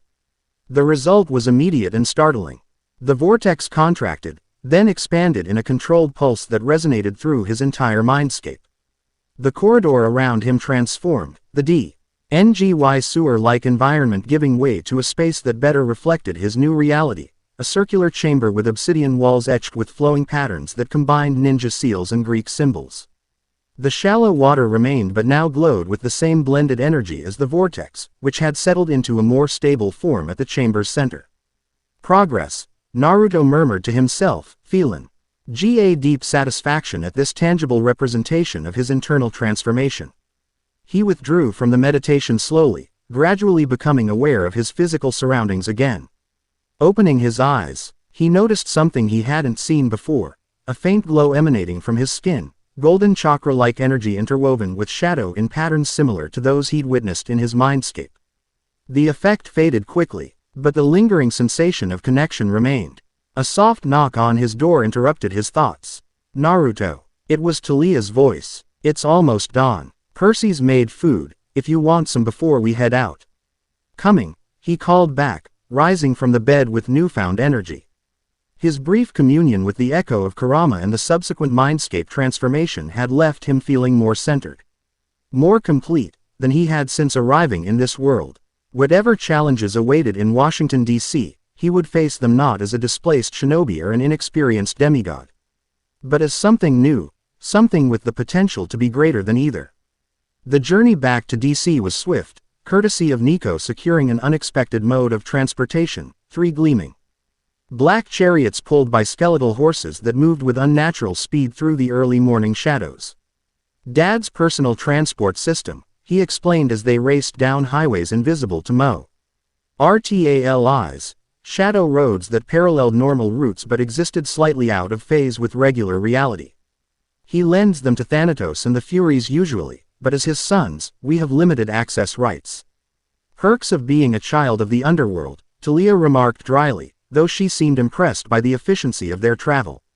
They arrived in Washington by mid-morning, the chariots dissipating into shadow as they reached the outskirts of the city. Following Annabeth's directions, they made their way toward the Federal Thaumaturgical Assessment Bureau, a modest 5-story building of gray stone tucked between larger government structures on a quiet street not far from the National Mall. "Doesn't look like much," Percy observed as they studied it from a cafe across the street. Definitely not screaming, evil ritual site." "That's probably the point," Nico replied, his dark eyes scanning the building with suspicious intensity. "But there's something off about it. I can feel death magic emanating from the foundation." Naruto focused his own senses, drawing on the enhanced perception his meditation had unlocked. He could detect something beyond normal sight, a faint shimmer surrounding the building like heat waves rising from hot asphalt, except these distortions formed patterns reminiscent of the seals and symbols he'd seen in his mindscape. There are protections in place, he confirmed. Not just physical security, but magical barriers. Complex ones. Can you tell what kind? Talia asked, sipping her coffee to maintain their cover as casual tourists. Naruto concentrated harder, allowing his perception to shift between his shinobi chakra sensing abilities and his demigod affinity for darkness and the underworld. The combination revealed more detail than either would have separately. Multiple layers, he reported. The outermost is a perception filter, making mortals ignore the building or forget why they approached it. Then there's something like an identity verification barrier. It's checking for specific energy signatures before allowing entry. Like a magical ID scanner, Percy suggested. Basically, Naruto agreed. And beneath that, here's something more fundamental. A stabilization field holding something in place. Something that wants to expand. Talia's expression darkened. The thinning boundary between worlds. They're aiming a controlled version of what they ultimately want to unleash during the eclipse. We need to get inside, Nico stated, his tone leaving no room for debate. See exactly what we're dealing with. Agreed, Percy said, but we can't just walk in the front door with all those magical barriers in place. Any ideas? All eyes turned to Naruto, whose unique perspective on infiltration had proven valuable during their planning. He considered the problem from both his shinobi training and his developing understanding of this world's metaphysics. The barriers are keyed to specific energy signatures, he said slowly. An idea forming. If we could replicate one of those signatures, create a convincing magical disguise, we might be able to pass through undetected. And how exactly do we do that? Talia asked skeptically. We need a sample, Naruto explained. Someone entering or leaving the building whose energy pattern we can analyze and mimic. He turned to Nico. As that's something your underworld abilities might help with. Reading the spiritual signature of a person. Nico looked thoughtful. Maybe. Children of Hades can sense life forces and death auras. With practice, we can identify specific individuals by their soul's unique resonance. He frowned slightly. I've never tried to replicate one, though. What about Percy's water control? Talia suggested. If this place is built over a natural spring, there might be water channels running beneath it, connected to the city's system. Percy brightened at the idea. I could definitely sense any underground water sources. If there are pipes or natural channels, I might be able to find a way in through them. That's worth exploring, Naruto agreed, but we should have multiple options. Let's observe for a while longer. See if anyone enters or leaves. And gather more intelligence before committing to an approach. They settled in for surveillance, ordering more coffee and pastries to justify their extended presence at the cafe. For nearly 2 hours, they observed the building in shifts, noting patterns and anomalies. No one entered or left through the main entrance, unusual for a government building during business hours. Even one supposedly closed for assessment. There, Talia said suddenly, nodding toward a service alley beside the building. Movement. A nondescript delivery van had pulled into the alley, stopping at a loading dock partially visible from their vantage point. 2 figures emerged, ordinary-looking men in coveralls, carrying what appeared to be supply crates. Maintenance workers. Percy wondered aloud. Are cultists bringing ritual supplies? Nico countered grimly. Either way, it's the first activity we've seen. Naruto focused his enhanced perception on the figures. At first glance, they appeared normal. But when he shifted his awareness to the blended sensory mode he'd developed during meditation, he could see faint auras surrounding them, sickly green energy with serpentine patterns writhing beneath the surface. They're possessed, he reported quietly. Similar to the security guard at the Lincoln Memorial, but more stable. Like the entity has better control over these vessels. So our snake friend is upgrading its possession technique, Talia muttered. Wonderful. But this gives us an opening, Naruto continued, strategic mind racing. If deliveries are coming in, there must be a way through the magical barriers for authorized personnel and supplies. We could intercept the next delivery, Percy suggested. Take their places. Too risky, Nico argued. If these people are possessed, the entity controlling them would know immediately if they were replaced. Naruto had another idea forming, one that drew on both his shinobi infiltratee. On training and his developing understanding of his new abilities. What if we don't replace them, but rather, add ourselves to the delivery? As cargo, the others looked at him with varying degrees of surprise and consideration. You want us to ship ourselves inside? Talia asked incredulously. Not literally, Naruto clarified. But if Percy can trace the water systems beneath the building, and I can use shadow travel similar to what Nico does but modified with my chakra techniques, we might be able to slip in alongside a legitimate delivery, using their authorized entry to mask our own. Piggybacking on their clearance, Percy nodded, understanding dawning. It could work. It's still dangerous, Nico warned. If they detect us during the attempt, we'll be walking straight into a trap. That's why we won't all go, Naruto decided. 2 of us will attempt the infiltration while the others maintain position here as backup, ready to intervene if something goes wrong.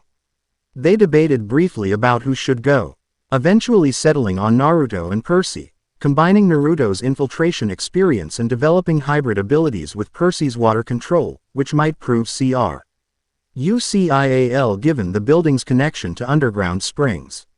Talia and I will monitor from here, Nico agreed reluctantly. If you're not out in 2 hours, or if we see any sign of trouble, we'll come in after you. With the plan established, they spent the next hour preparing.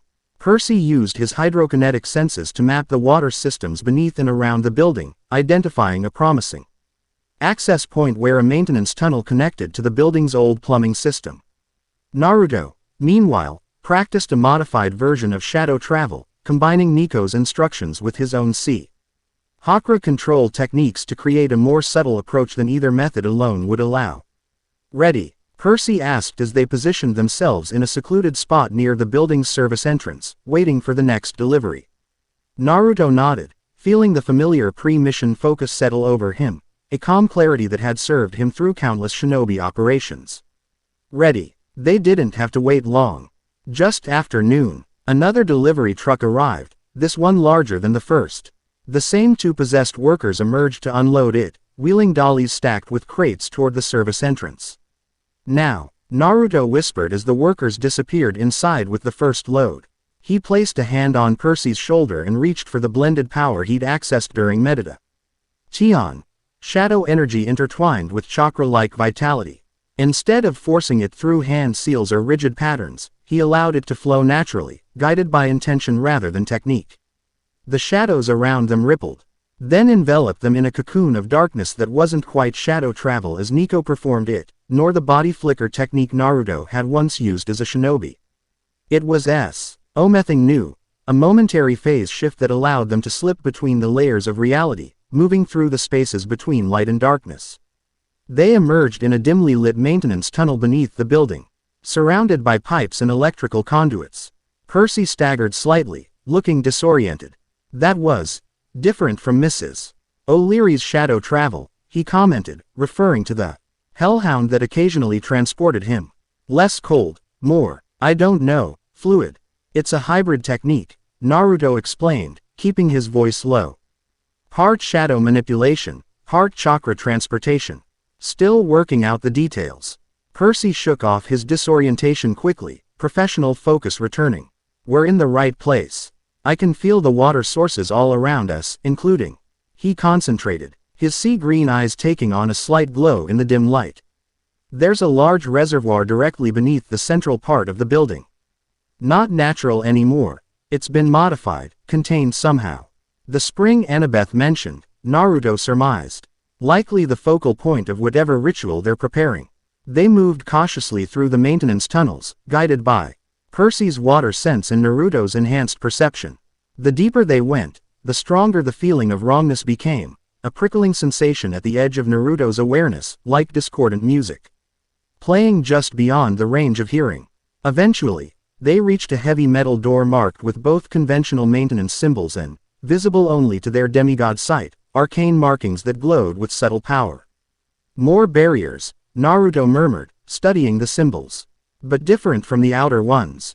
These are containment wards, designed to keep something in rather than keep intruders out. That's concerning, Percy replied dryly, ready to find out what they're containing. Naruto nodded, placing his palm against the door and extending his senses into the warding symbols.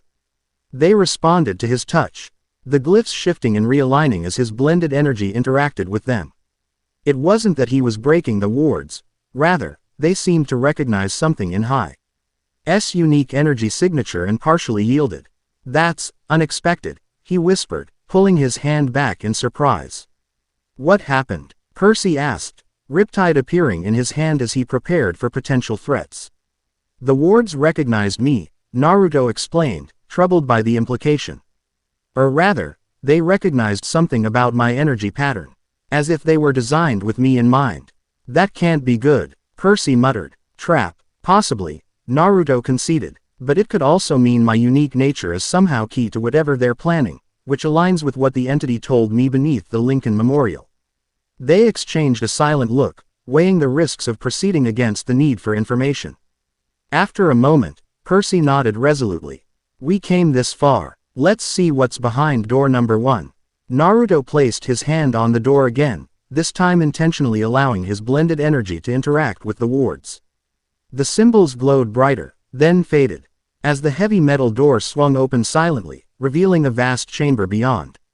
What they saw inside made them both freeze in momentary shock. The chamber was enormous, far larger than the building above should have been able to contain, suggesting dimensional manipulation or expansion magic. At its center was a perfectly circular pool of water that glowed with an unnatural silvery light. Surrounding the pool were concentric rings of symbols carved into the stone floor, a mixture of Greek letters, alchemical signs, and to Naruto's surprise, characters that strongly resembled the Fuinjutsu sealing techniques from his former world. But most disturbing of all was what hung suspended above the pool, a massive translucent serpent formed of energy and mist, coiled around a pillar of light that rose from the water's surface. The serpent wasn't fully corporeal, existing in a state between manifestation and potential, but its form was unmistakable, the multiple heads, the iridescent scales, the ancient malevolence in its partially formed eyes. Often, Percy whispered, Riptide glowing faintly in response to the powerful entity's presence. Or what will become often when the ritual is complete. Dozens of figures moved around the chamber in coordinated patterns, some appearing to be possessed humans like the delivery workers, others wearing dark robes adorned with serpentine symbols. They were making adjustments to the ritual circle, bringing in additional components, reinforcing certain segments of the pattern on the floor. They're preparing, Naruto observed quietly, fine-tuning everything for the eclipse. From their position by the door, they could observe without being immediately noticed, sheltered by shadows and the workers' focus on their tasks. Percy pointed silently to the far side of the chamber, where a raised platform held what appeared to be an altar of black stone. Carved into its surface was a human-shaped depression, with channels leading from it to the central pool. That's where they plan to put you, he guessed grimly. The vessel at the center of it all. Naruto nodded, a cold certainty settling in his stomach. The altar confirmed what he'd suspected since their encounter with Tantalus. He wasn't just a target for the entity, but the intended focal point of the entire ritual. His unique nature as a bridge between worlds made him the perfect conduit for whatever cosmic boundary breaking the entity planned. We've seen enough, he whispered to Percy. We need to report this to the others and form a counter-strategy. Percy nodded in agreement, but as they began to withdraw, a voice spoke directly behind them, smooth, cultured, and terrifyingly familiar. Leaving so soon? After we've gone to such trouble preparing for your arrival. They spun to find Tantalus standing there, once again in his elegant human guise, though his amber eyes now had vertical pupils that betrayed his serpentine nature. Flanking him were 4 robed figures with the same eerie glow of possession about them. The invitation wasn't meant to arrive until tomorrow, Tantalus continued conversationally, but were nothing if not adaptable. Welcome, Naruto D'Angelo, or should I say, Naruto Uzumaki. Your presence honors us, as does that of the son of Poseidon. Percy raised Riptide, its celestial bronze gleaming threateningly in the chamber's strange light. Thanks, but we were just leaving. Rain check on the whole ritual sacrifice thing. Tantalus smiled, the expression never reaching his inhuman eyes. I'm afraid the preparations have progressed too far for postponement. The alignment approaches, and the vessel has arrived. His gaze fixed on Naruto with hungry intensity. Though I must say, you've changed since our last meeting. The integration progresses faster than anticipated. Quote, Naruto felt a chill at the entity's perception of his internal transformation. If you know I'm changing, you know your ritual won't work as planned, he countered. Buying time as he assessed their tactical options. On the contrary, Tantalus replied, his smile widening to reveal teeth too sharp to be human. Your development makes you an even more perfect conduit. The more fully you embody the liminal space between realities, the more effectively you'll serve as the axis point for our grand realignment. Percy edged closer to Naruto, his stance indicating readiness for coordinated action. They'd fought together only briefly beneath the Lincoln Memorial, but already an unspoken combat rapport had formed between them. We're leaving, Naruto stated firmly, gathering his blended energy in preparation for either fight or flight. And we'll be back with enough firepower to shut down this operation permanently. Tantalus sighed theatrically. Such dramatic declarations. Very heroic, but ultimately futile. He gestured casually, and the robed figures began to spread out, cutting off potential escape routes. You misunderstand your position. This isn't a negotiation or a confrontation. It's simply an acceleration of the inevitable. Without warning, the floor beneath them shimmered and transformed, the stone becoming translucent like water while retaining its solidity. Before they could react, tendrils of silvery energy erupted upward, coiling around their legs and torsos with shocking speed. Percy slashed at the bindings with riptide, the celestial bronze cutting through several before more replaced them. Naruto channeled his blended energy into a concussive wave that temporarily disrupted the tendrils around him, creating a moment of freedom. Go, he shouted to Percy. Get back to the others. Percy hesitated, clearly reluctant to leave a comrade behind, a loyalty Naruto recognized and respected from his own shinobi days. But strategic necessity outweighed personal inclination. Someone needed to report what they'd discovered. I'll be right behind you, Naruto promised, though both knew it might not be true. Decision made. Percy summoned water from the pipes running through the walls, creating a pressurized jet that blasted a path through the robed figures toward the door they'd entered through. He charged forward, riptide clearing the remaining opposition with efficient sweeps. Tantalus made no move to stop him, his attention fixed solely on Naruto. How noble, he commented as Percy disappeared through the doorway. Sacrificing yourself for your new friends. That same quality served you well in your previous life, as I recall. More energy tendrils lashed toward Naruto, but he was ready this time.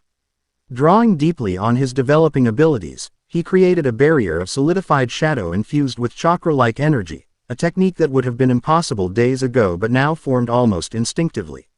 You talk like you knew me before, Naruto said, maintaining the barrier while looking for an opening. But Orochimaru and I weren't exactly close in my world. Perspective is relative, Tantalus replied, approaching the barrier with intrigued fascination. What you perceived as enmity, he viewed as a form of respect. Your determination, your refusal to accept limitations, these were qualities he understood intimately. The barrier between them rippled as Tantalus placed a hand against it, his touch sending disruptive vibrations through Naruto's construct. In many ways, you were more alike than either of you realized, both orphans, both seeking to transcend the circumstances of your birth, both destined to change the very nature of your world. I was nothing like him, Naruto growled, anger flaring at the comparison. He destroyed lives for power. I fought to protect people. Different methods, same fundamental drive, Tantalus countered smoothly. The desire to transform reality according to your vision. He simply embraced his nature more honestly than you did yours. The philosophical debate was clearly a distraction, but it was serving its purpose. More robed figures were entering the chamber, surrounding Naruto's position while remaining beyond the reach of his barrier. He needed to move, to create space for an escape attempt, but the moment he dropped his protection, he'd be vulnerable. Unless, drawing on memories of both his shinobi training and recent demigod experiences, Naruto conceived a hybrid technique, part shadow clone, part underworld illusion. Instead of creating physical duplicates as he once had, he molded shadows and light into convincing phantoms infused with fragments of his consciousness. When he dropped his barrier, 5 identical Narutos scattered in different directions, each moving with the same determination and purpose, while the real Naruto cloaked himself in a subtle distortion field, not true invisibility but a Sexual shift that directed attention away from him. The diversion worked, at least initially. The robed figures split their focus, pursuing the phantom Narutos while the real one slipped through the IR ranks toward a secondary exit he'd noted during their observation. He'd nearly reached it when Tantalus's voice rang out, not from where the entity had been standing, but impossibly, from directly beside Naruto's ear. Clever adaptation, the voice murmured, accompanied by a cold touch at the back of Naruto's neck. But ultimately predictable, pain exploded through Naruto's nervous system as something invaded his energy network, similar to how Orochimaru's cursed seal had once infected its victims, but adapted to this world's metaphysics. He felt his muscles seize, his blended power disrupted by the foreign intrusion. As consciousness began to fade, Naruto sent a desperate pulse of energy outward, not an attack, but a signal, using the connection that had begun forming between himself and the other demigods. Particularly his half-brother Nico. It wasn't a coherent message, merely an intense burst of his unique energy signature and a sense of urgent danger. The last thing he saw before darkness claimed him was Tantalus's inhuman smile and the partially manifested form of Often coiling excitedly above the ritual pool, as though sensing that the final piece of its plan had fallen into place. Naruto drifted through layers of consciousness, neither fully aware nor completely oblivious. Fragments of sensation reached him. Cold stone beneath his back, the murmur of distant voices. The prickle of energy moving through and around his body. Time lost meaning, stretching and compressing unpredictably as his mind struggled to orient itself. In this liminal state, his inner mindscape manifested with unusual clarity. The circular obsidian chamber he'd created during meditation materialized around him, but now the walls were transparent, offering glimpses into other realities, Konoha as he remembered it. Mount Olympus as he'd never seen it but somehow recognized, and stranger vistas beyond conventional comprehension. "They're preparing you," said a familiar voice. The ghost, TLY echo of Kurama materialized beside him, nine tails swishing thoughtfully. "Attenuating your energy to serve as a better conductor. How long have I been unconscious?" Naruto asked, finding he could speak normally in this mental space despite his physical incapacitation. "Time flows differently here," the fox replied unhelpfully. "But in the external world, perhaps 6 hours. The sun has set." Percy escaped, Naruto recalled with relief. "He'll have warned the others by now." "Likely so," Kurama agreed. "Though your captors seem unconcerned by that prospect. They've accelerated their preparations rather than strengthened their defenses." Naruto considered this troubling information. "They want my friends to come," he realized. "More demigods means more divine blood for their ritual." The fox nodded grimly. "A trap within a trap. Your capture serves as both ritual advancement and bait for the remaining pieces they need." With effort, Naruto extended his awareness beyond the mindscape, attempting to perceive his physical surroundings without fully regaining consciousness. It was a technique he developed during his shinobi training, maintaining awareness while appearing incapacitated to gather intelligence. He was lying on the stone altar he'd observed earlier, arms and legs secured by restraints that were both physical and metaphysical, bands of celestial bronze INSC. Ribbed with symbols that suppressed his powers. Around him, the chamber hummed with activity as robed figures continued ritual preparations. The pool at the center pulsed with increasing frequency, and the manifestation of Often above it had grown more substantial, its multiple heads more clearly defined, its scales gleaming with iridescent energy. Most concerning of all, he could feel something attached to the back of his neck, a device or construct that interfaced with his energy systems, gradually altering their natural flow to match the resonance of the ritual circle. "They're using me as a tuning fork," he told Kurama, withdrawing to the relative safety of his mindscape, "adjusting my frequency to create maximum resonance when the eclipse occurs." "Clever," the fox admitted reluctantly. "In your world, similar techniques were used in the most complex sealing rituals, using one energy system to calibrate another." "I need to disrupt it somehow," Naruto said, studying the transparent walls of his mental chamber where energies flowed in complex patterns. "Create a discordance or interference that prevents proper alignment." Kurama's tail swished thoughtfully. "Perhaps. But consider this, they expect resistance. Standard opposition. What they may not anticipate is apparent cooperation followed by subversion at the critical moment." The suggestion startled Naruto. You mean, let them think their attunement is working, while actually preparing to reverse it? Precisely, the fox confirmed, a hint of his old craftiness gleaming in his eyes. Your unique dual nature gives you an advantage they cannot fully comprehend, despite their claims. They're attuning you to their frequency, but they cannot monitor your internal integration process, the merging Persephone initiated. Understanding dawned on Naruto. I can continue that integration even as they think they're preparing me for their ritual. Create a counter-resonance they won't detect until it's too late. Quote, it's what we did with the Nine Tails chakra, Kurama reminded him. Everyone expected you to suppress my power or risk being consumed by it. Instead, we created a partnership that transcended the traditional Jinchuriki paradigm. The parallel was apt and encouraging. Throughout his life, Naruto had excelled at finding third options when presented with seemingly binary choices. This situation, for all its cosmic implications, followed a familiar pattern. I'll need to be subtle, he warned himself. If Tantalus or whatever consciousness controls often senses what I'm doing, subtlety was never your strongest quality, Kurama noted with dry amusement. But necessity has a way of developing overlooked talents. Naruto turned his attention to the swirling vortex at the center of his Scape, the representation of his blended power. Following Persephone's guidance and his own intuition, he began to direct its currents into new configurations, focusing on harmonic patterns that outwardly mimicked what the ritual was attempting while inwardly preparing for something entirely different. It was delicate work, requiring concentration he'd rarely needed as a more straightforward fighter. But the stakes demanded precision. The fate of not just this world but potentially multiple realities hung in the balance if often succeeded in breaking down cosmic boundaries. Time passed differently in the mindscape, allowing him to work for what felt like hours while only minutes elapsed in the physical world. He gradually became aware of increased activity around his unconscious body, excitement in the voices of the robed figures, a rhythmic chanting that pulsed in time with the glowing pool. They're beginning the preliminary invocations, Kurama observed. The eclipse must be approaching. Naruto checked his progress. The counter-resonance was developing well but remained incomplete. He needed more time, and the ability to incorporate the external ritual energies into his work rather than simply resisting them. I'll have to regain consciousness, he decided. Continue this work while appearing to cooperate with their process.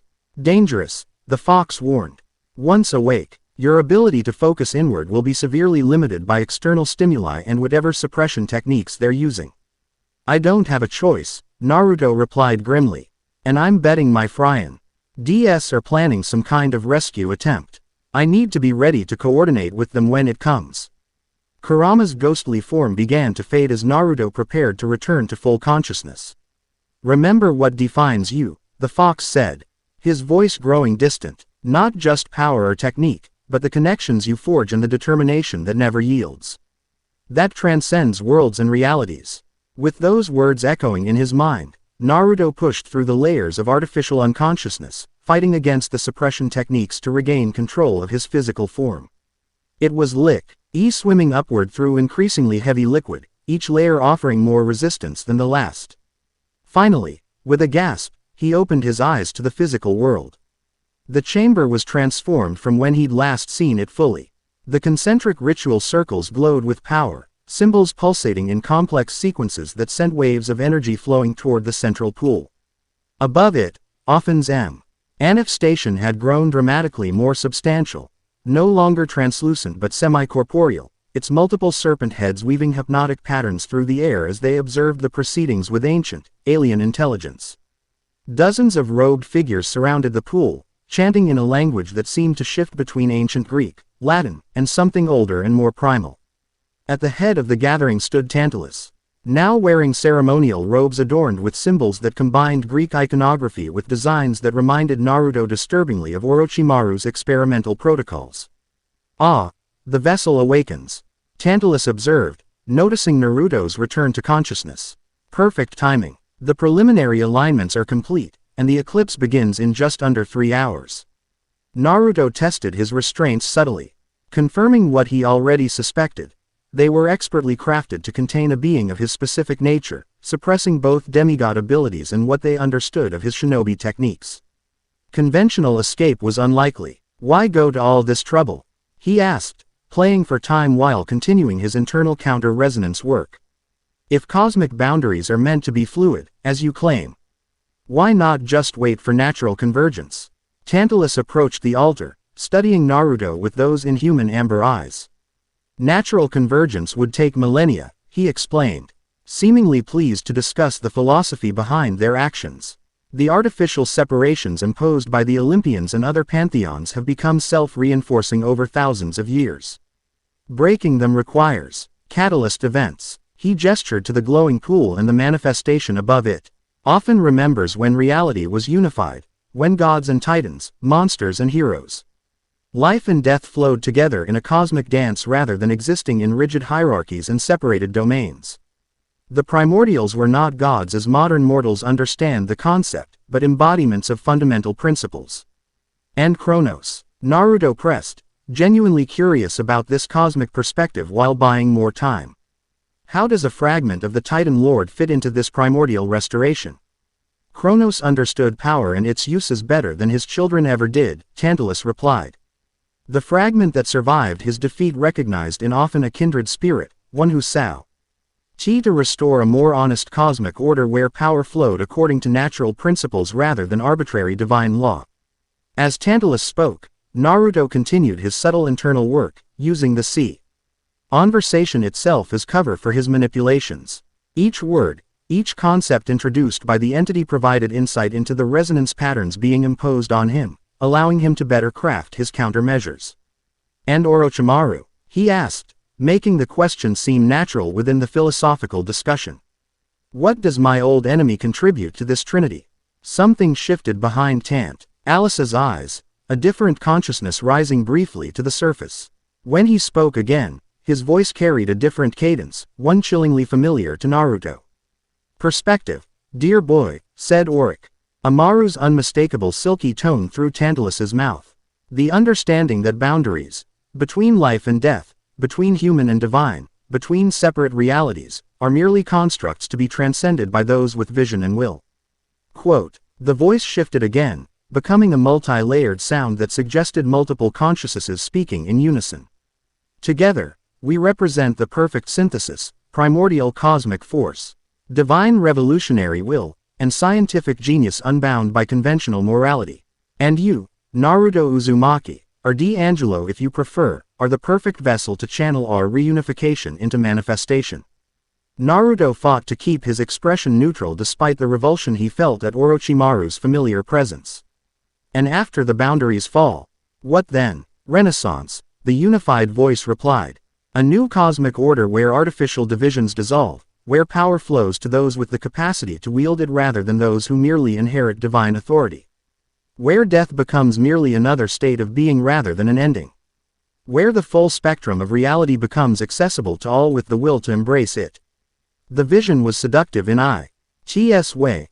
Naruto could see how it might appeal to those who felt constrained by cosmic laws or divine hierarchy. But he also recognized the chaos and suffering such a fundamental restructuring would cause. Boundaries existed for reasons beyond mere control. They provided stability, protection, coherence to existence. And the cost? He asked, already knowing the answer but needing to confirm it.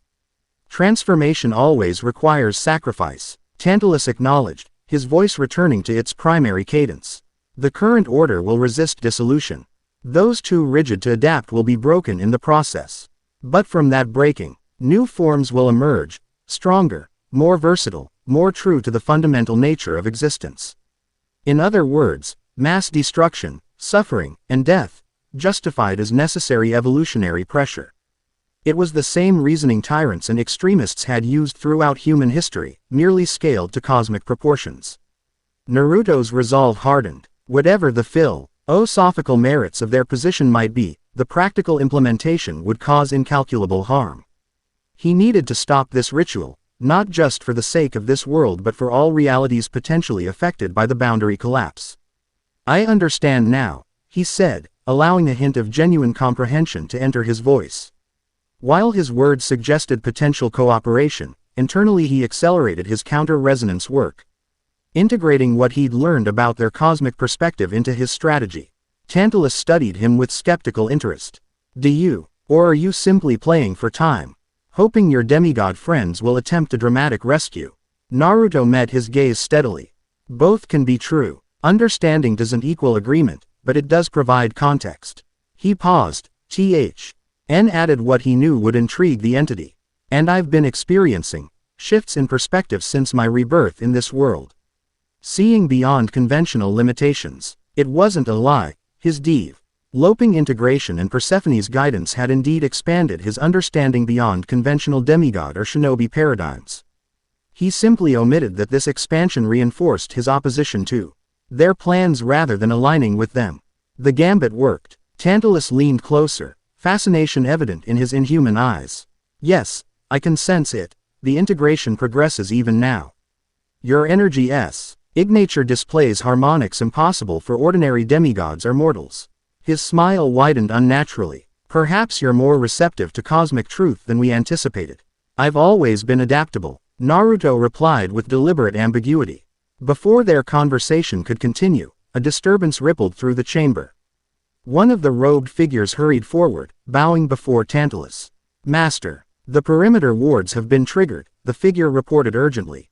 Multiple intruders approaching from different directions. Right on schedule, Tantalus remarked with unsurprising lack of concern. Prepare the welcome we discussed. Remember, we need their blood, preferably while they still live. Excessive damage to the vessels is counterproductive. As the robed figures scrambled to defensive positions, Naruto felt a surge of both concern and hope. His friends had come, as expected, but they were walking into a trap specifically designed to capture them for the ritual. Yet ire distraction might provide the opportunity he needed to complete his internal preparations and potentially break free. Your loyalty to your new companions is admirable, Tantalus commented, reading Naruto's conflicted expression. But ultimately misguided. They will become part of something greater, as will you. Their divine blood will strengthen the ritual exponentially, especially that of the children of Zeus and Poseidon. A thunderous explosion shook the chamber, dust raining from the ceiling as something massive impacted the building above them. Tantalus smiled. The daughter of Zeus announces herself with characteristic subtlety, he observed dryly. Your friends are powerful, I'll grant them that. But we have prepared for this confrontation since before your arrival in this world. This casual statement contained a bombshell revelation that momentarily disrupted Naruto's concentration. Before my arrival, you knew I was coming. Not you specifically, Tantalus clarified, seemingly unconcerned about revealing this information now that their plans were in motion. But we knew a convergence was approaching, a nexus point where boundaries between realities would thin naturally. We merely encouraged the process, creating the perfect conditions for a trans-dimensional transfer to occur. The implications staggered Naruto. His arrival in this world hadn't been random chance or even fate. It had been partially engineered by Ophan and its allies, creating a cosmic invitation that his dying soul had accepted without understanding.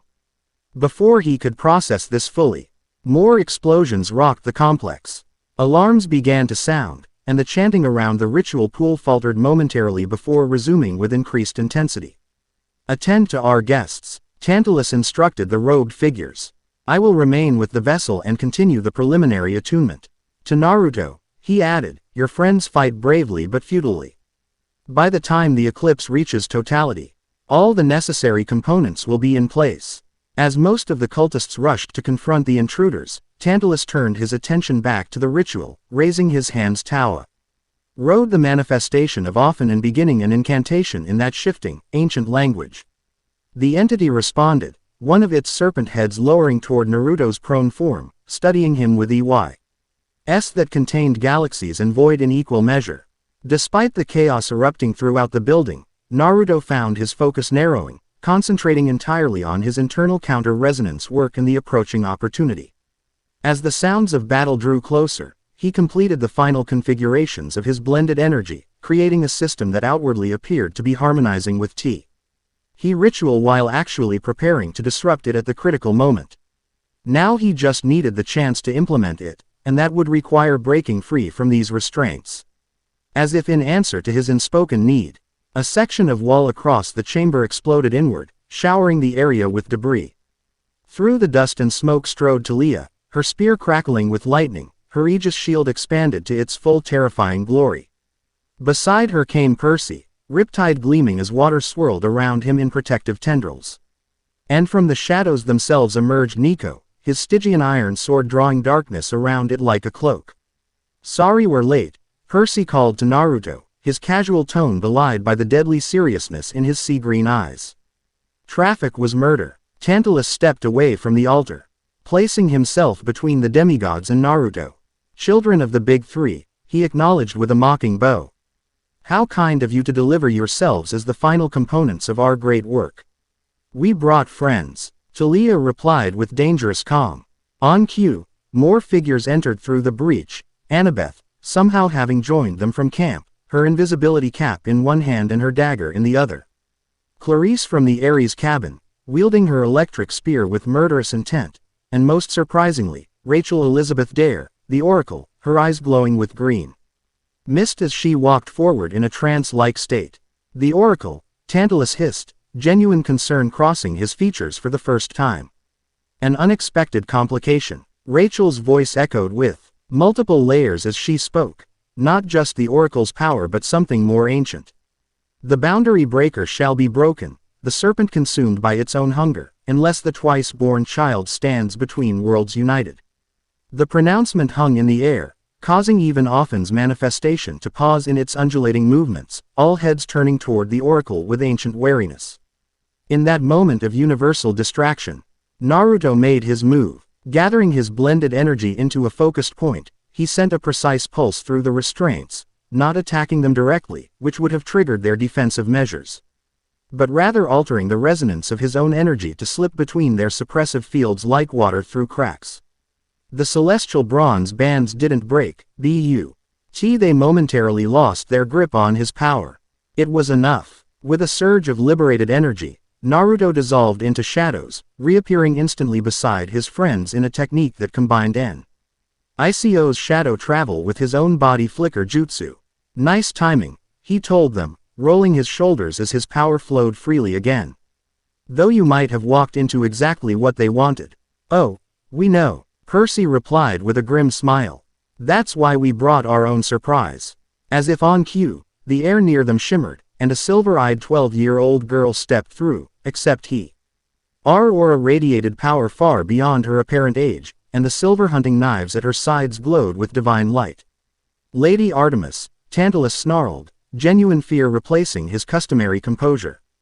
"This is unexpected." "Often," the goddess acknowledged, ignoring Tantalus entirely and addressing the manifestation directly.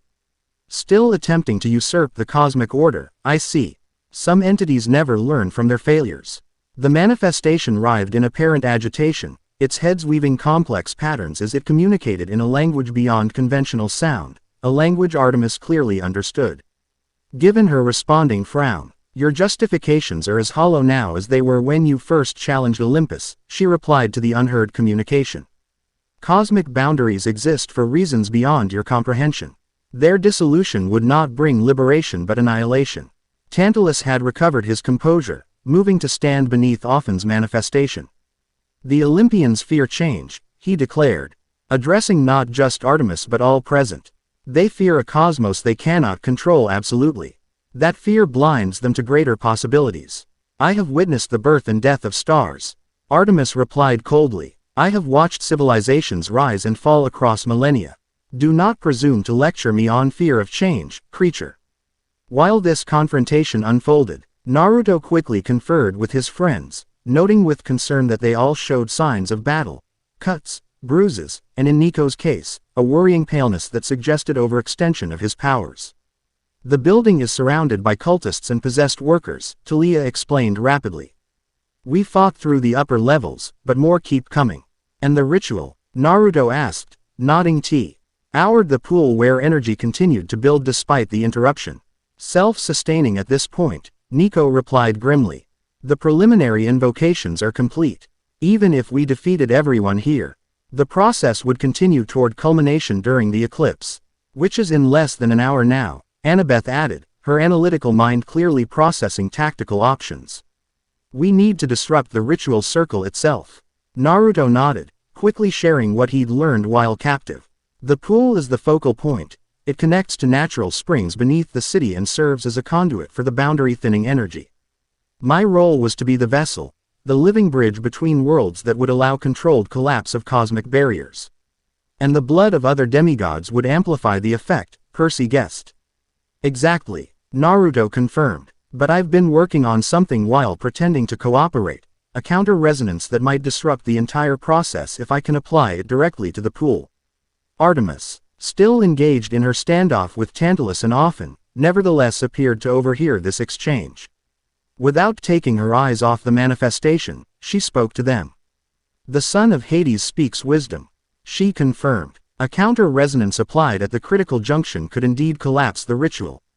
But it would require perfect timing and direct contact with the nexus point. Which means getting past them, Clarice noted, gesturing toward Tantalus and the remaining cultists who had formed a protective ring around the pool. Leave that to us, Percy said confidently. Getting past impossible odds is kind of our specialty.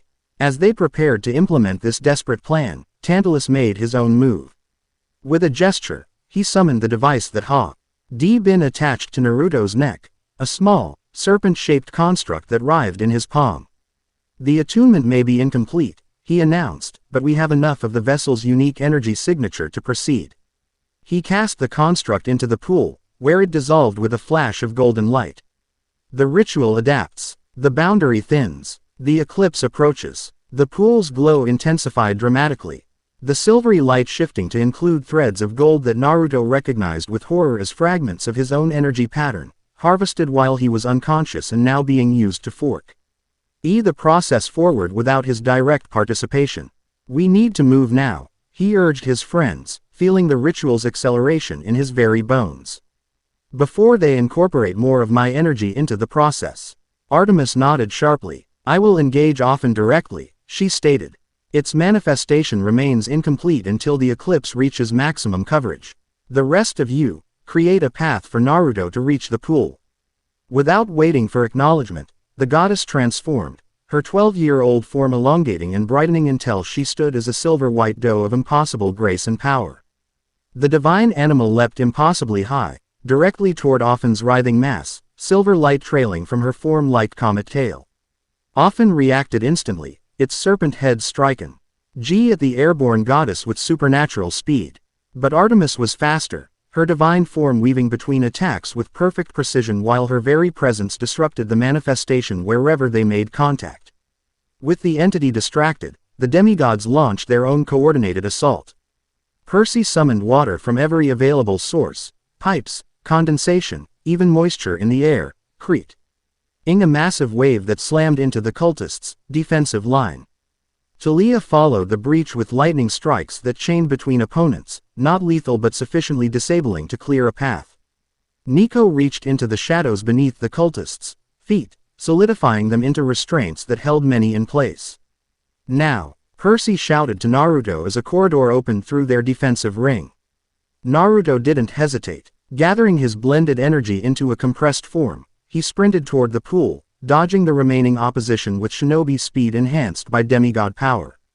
Tantalus moved to intercept him, his human form shifting partly into serpentine configuration, but Clarice intercepted the entity with a perfectly timed spear thrust that forced him to defend rather than attack. As Naruto neared the pool, he could feel the ritual's pull on his essence, a resonance that recognized the energy pattern it had been calibrated to incorporate. Above, Ophan's manifestation grew increasingly substantial as the eclipse progressed, now perhaps 70% materialized despite Artemis's interference. The final obstacle appeared just as Naruto reached the pool's edge, a shimmering barrier of energy that repelled his initial attempt to breach it. He drew back momentarily, analyzing the construct with his enhanced perception. It's keyed to specific divine signatures, Annabeth called. Having circled around to provide tactical assessment. It will only admit those authorized for the ritual. An idea formed in Naruto's mind, risky, but potentially effective. Are those it believes are part of the ritual, he replied. Focusing intently, he reconfigured his energy output to mimic the pattern they had harvested from him, making himself appear, energetically speaking, as the component. They had already incorporated into the pool. It was like picking a lock with a key made of light and shadow, requiring precision and nuance beyond anything he'd attempted in either of his lives. For a tense moment, nothing happened. Then the barrier rippled and parted, recognizing him as an authorized element of the ritual rather than an intruder. Naruto stepped through, positioning himself at the very edge of the glowing pool. The energy rising from it was overwhelming, a current of cosmic force powerful enough to reshape reality. Directly intervening in such a flow was like trying to redirect a tsunami with bare hands. But he wasn't alone. Drawing on everything, his shinobi training, his demigod heritage, Persephone's guidance, the echo of Kurama's wisdom, and most importantly, the bow. NDS formed with his new companions, Naruto completed the internal transformation that had been building since his encounter with the goddess of springtime transformation. His body began to glow with DUAL energy, the golden light of his former chakra intertwined with the shadow essence of his Hades heritage. The patterns formed were neither random nor chaotic but precisely configured, a counter-resin. Ants designed to disrupt the ritual at its foundational level. No, Tantalus screamed, breaking free from Clarice to lunge toward the pool. The vessel turns against us. Stop him. Too late. Naruto plunged his hands into the glowing water, channeling his counter-resonance directly into the nexus point of the entire operation. The effect was instantaneous and dramatic. Golden shadow energy racing through the silvery currents like lightning through storm clouds, disrupting established patterns and introducing chaotic variables into what had been a precisely calibrated system. The pool's glow fluctuated wildly, shifting through colors as the competing energies battled for dominance. Above, Offen's manifestation writhed in apparent agony, its multiple heads thrashing as its materializatio. N process was suddenly thrown into reverse. It's working. Annabeth shouted over the rising cacophony of energies in conflict. But Naruto knew it wasn't enough. The ritual's momentum was too great. The cosmic forces involved too powerful for mere disruption. Complete collapse required something more, a total inversion of the energy flow, turning the boundary-dissolving current back upon itself. In his mindscape, the echo of Kurama appeared one final time. You know what's needed, the fox said simply. The same thing that's always been your true power. Naruto understood. Despite his many techniques and abilities across 2 lifetimes, his greatest strength had always been his capacity to connect, to forge bonds that transcended conventional limitations and created new possibilities. Standing in the pool of cosmic energy, Naruto reached out, not physically, but spiritually, to the companions who had accepted him in this new world. He felt their responses immediately. Percy's steadfast loyalty, Talia's fierce determination, Nico's quiet resilience, Annabeth's strategic brilliance, even Artemis's divine authority. Through these connections, he channeled not just power but purpose.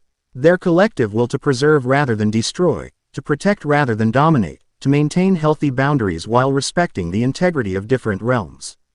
The counter-resonance formed from mere disruption into true inversion, golden shadow energy expanding outward through the entire ritual circle.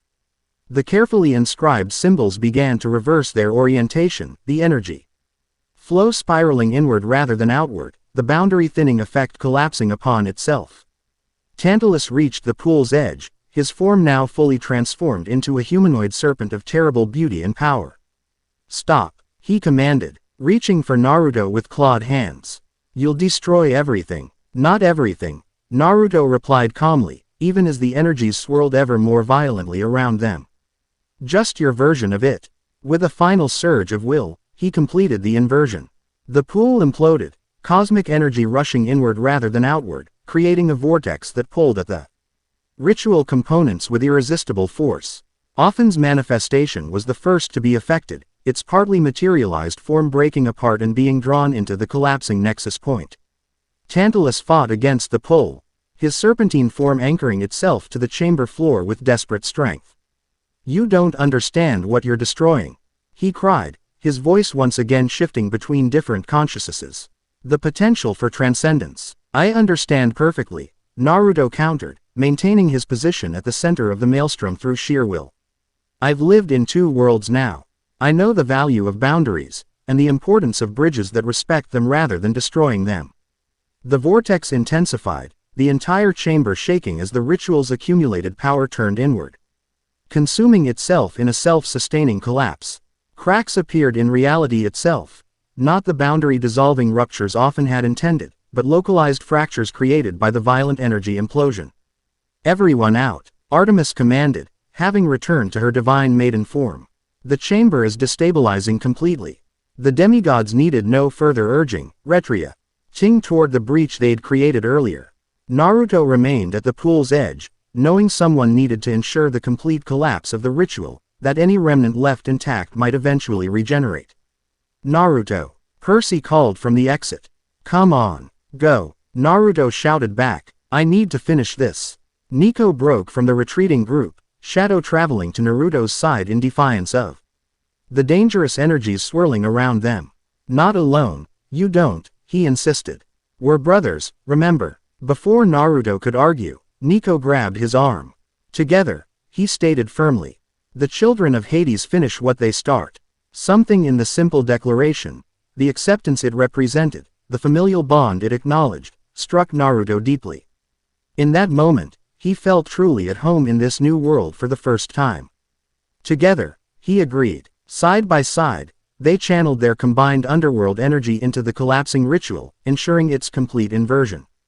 The vortex reached critical mass, consuming the last of Ophan's manifestation along with Tantalus, who screamed in thwarted rage as his form dissolved into the imploding nexus. With the primary components consumed, the ritual circle began to disintegrate entirely. The chamber's physical structure could no longer withstand the forces unleashed within it, huge chunks of ceiling breaking free as support columns crumbled. "Time to go," Nico said urgently, the strain of maintaining his position evident in his pale face. Naruto nodded, but as they turned to leave, he noticed something in the rapidly collapsing pool, a small, serpentine object trying to slither away from the destruction. The last remnant of the entity, seeking escape and potential regeneration. Without hesitation, Naruto snatched it up, ignoring the burning cold of its touch. "Not this time," he told the writhing construct, enclosing it in a cage of shadow gold energy that prevented its escape. "Let's move," he told Nico, tucking the contained remnant securely away. Together, they raced for the exit as the chamber collapsed around them, Nico's shadow travel abilities enhanced by Naruto's contribution allowing them to phase through falling debris. They rejoined the others just as they reached the upper levels of the building, finding it largely abandoned. The cultists had either fled or been neutralized during the initial assault. They emerged into the pre-dawn darkness, putting distance between themselves and the imploding structure. From outside, the building appeared to be collapsing inward, as though being consumed by a localized singularity. While the sky above showed the eclipse reaching its maximum coverage, darkness broken by the corona of the hidden sun. "Perfect timing," Annabeth observed as they watched from a safe distance. "The eclipse reaches totality just as the ritual completely inverts. Is it over?" Talia asked, watching the building's final collapse with justified wariness. "Really over?" Temmuz studied the collapsing structure with ancient eyes that perceived far more than physical reality. "The boundary violation has been prevented," she confirmed. "The ritual's energy is consuming it. Self rather than spreading outward as intended." "But," Percy prompted, recognizing the reservation in her tone. "But cosmic forces, once awakened, are not easily dismissed entirely," the goddess admitted. "What was attempted here has left echoes. Ripples in the fabric of reality that will take time to settle." "And often?" Clarice asked bluntly. "That thing coming back anytime soon?" "Not in this form," Artemis replied. "Its manifestation was incomplete when the ritual collapsed. What physical presence it had achieved has been drawn back into the void between realms, scattered and diminished." Naruto felt the contained remnant he'd captured shifting within its energy cage, still alive in some sense but powerless without its larger manifestation. "Not entirely scattered," he noted, revealing the serpentine construct to the others. "This piece tried to escape." Artemis approached, silver eyes narrowing as she examined the writhing fragment. "A seed," she identified it. "A concentrated essence that could, in time, regenerate the whole." She extended her hand. "I will ensure its proper containment on Olympus. Some entities are too dangerous to destroy completely, their sudden absence creates vacuums in the cosmic order that can cause their own problems." Naruto hesitated briefly, then transferred the caged remnant to the goddess. Whatever personal score he might have with Orochimaru's essence, cosmic balance took precedence over revenge. The building's gone, Rachel observed, having recovered from her oracle trance during their escape. She pointed to where the Federal Thaumaturgical Assessment Bureau had stood, now merely a perfect circular depression in the ground, as though the structure and its foundations had been surgically removed from reality. Not gone, Nico corrected quietly. Inverted, turned inside out and collapsed into a pocket dimension created by the ritual's implosion. Which means no awkward questions from mortal authorities about a missing federal building. Annabeth noted with pragmatic relief. The mist will adapt, Artemis agreed. Mortals will perceive a more acceptable explanation, perhaps a controlled demolition or renovation project. As the eclipse began to wane, normal light gradually returning to the city, Naruto felt a profound exhaustion settle over him. Not just physical fatigue, but the bone-deep weariness that followed extreme spiritual exertion. The counter-resonance had demanded everything he had, drawing on the deepest levels of his blended nature. Yet alongside the exhaustion came a sense of completion, of integration more profound than before. The golden shadow energy that had manifested during the ritual's climax didn't fade entirely but settled into his being, no longer two separate forces coexist. Ingba truly merged into something unique. You've changed, Talia observed, studying him with her electric blue eyes. Your aura is different. Integration, Naruto confirmed, recalling Persephone's guidance. Not just memory and skill from my previous life, but the fundamental energies that define me in both realities. A bridge rather than a boundary breaker, Artemis commented with subtle approval. Perhaps that was the true meaning of the oracle's pronouncement, the twice-born child standing between worlds united. The sky had fully lightened now, dawn breaking over Washington, D.C. As though nothing extraordinary had occurred. Yet for those gathered, the world had fundamentally changed, or rather, been prevented from changing in ways too catastrophic to fully comprehend. What now? Percy asked, the question directed partly to Artemis but mostly to his fellow demigods. Back to camp. I must return to Olympus, Artemis replied. The council must be informed of what transpired here, and what was prevented. She turned to Naruto. Including your role, son of Hades. Expect to be summoned soon. Zeus will have questions about your unique nature. Is that a good thing or a bad thing? Naruto asked warily, still unclear on the politics of Olympus. Both, Talia answered before Artemis could. My father appreciates power that serves Olympus but fears power he doesn't understand or control. A fair assessment, Artemis acknowledged with the hint of a smile. She addressed the group once more. You have done well, heroes. Rest and recover your strength. The boundaries held because of your actions today. With those words, she transformed into a silver deer and bounded away, disappearing into the early morning shadows with supernatural grace. She didn't even offer us a ride back to camp. Percy grumbled good-naturedly. Gods, Talia and Nico said simultaneously, sharing a rare moment of perfect agreement. The journey back to Camp Half-Blood proved surprisingly uneventful, as though the cosmos itself needed time to recover from the near catastrophe. They traveled via a combination of conventional means and Nico's shadow travel, stopping frequently to allow him to rest rather than risking overexertion. During these breaks, Naruto found himself reflecting on all that had happened since his arrival in this world. What had initially felt like displacement, being torn from one reality and thrust into another, now seemed more like transition, a continuation of his journey rather than an interruption of it. You're quiet, Talia observed during one such rest stop, sitting beside him on a bench overlooking the Hudson River. The others were nearby, Percy engaging in animated conversation with Annabeth while Nico dozed in the shade of a tree, recovering his strength for the next travel leg. Processing, Naruto replied simply. It's been an eventful week. Talia laughed, a genuine sound that transformed her usually intense expression. That's one way of putting it. Reincarnation, divine parentage, world-ending threats, and cosmic boundary violations. Just another Tuesday for a demigod, I guess. Is it always like this? He asked, genuinely curious. One crisis after another. Quote, pretty much, she confirmed, though without bitterness. The life of a half-blood is never peaceful. Monsters, gods, titans, ancient prophecies, something's always trying to kill us or use us for some apocalyptic agenda. Sounds familiar, Naruto remarked, thinking of his first life with its succession of increasingly powerful enemies and world-threatening organizations. From what you've shared about your shinobi days, I believe it, Taliah replied. She studied him thoughtfully. You fit in here better than you probably realize. Not just because you're adaptable, but because at some fundamental level, our worlds aren't that different. Different mythologies, different power systems, but the same essential struggles. The observation struck Naruto as profoundly insightful. For all the surface differences between the Hidden Leaf Village and Camp Half-Blood, both were places where extraordinary individuals trained to face supernatural threats. Where the line between human and something greater blurred, where friendship and loyalty ultimately meant more than power or technique. I'm starting to see that, he acknowledged. So, Taliah ventured after a comfortable silence. What comes next for Naruto D'Angelo?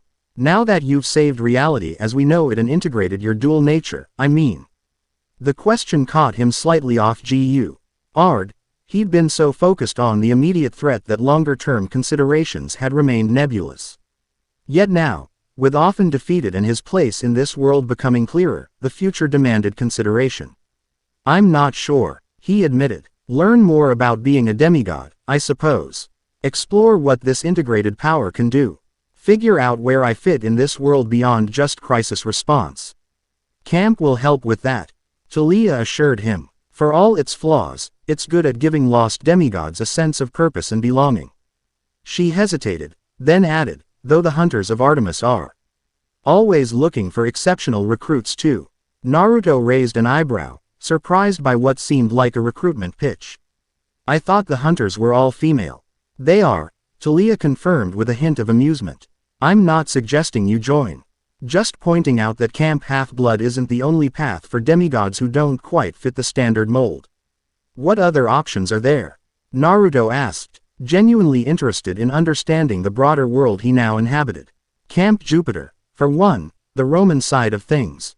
Different approach, more militaristic and structured. She ticked off alternatives on her fingers. Some demigods go solo, though that usually ends badly.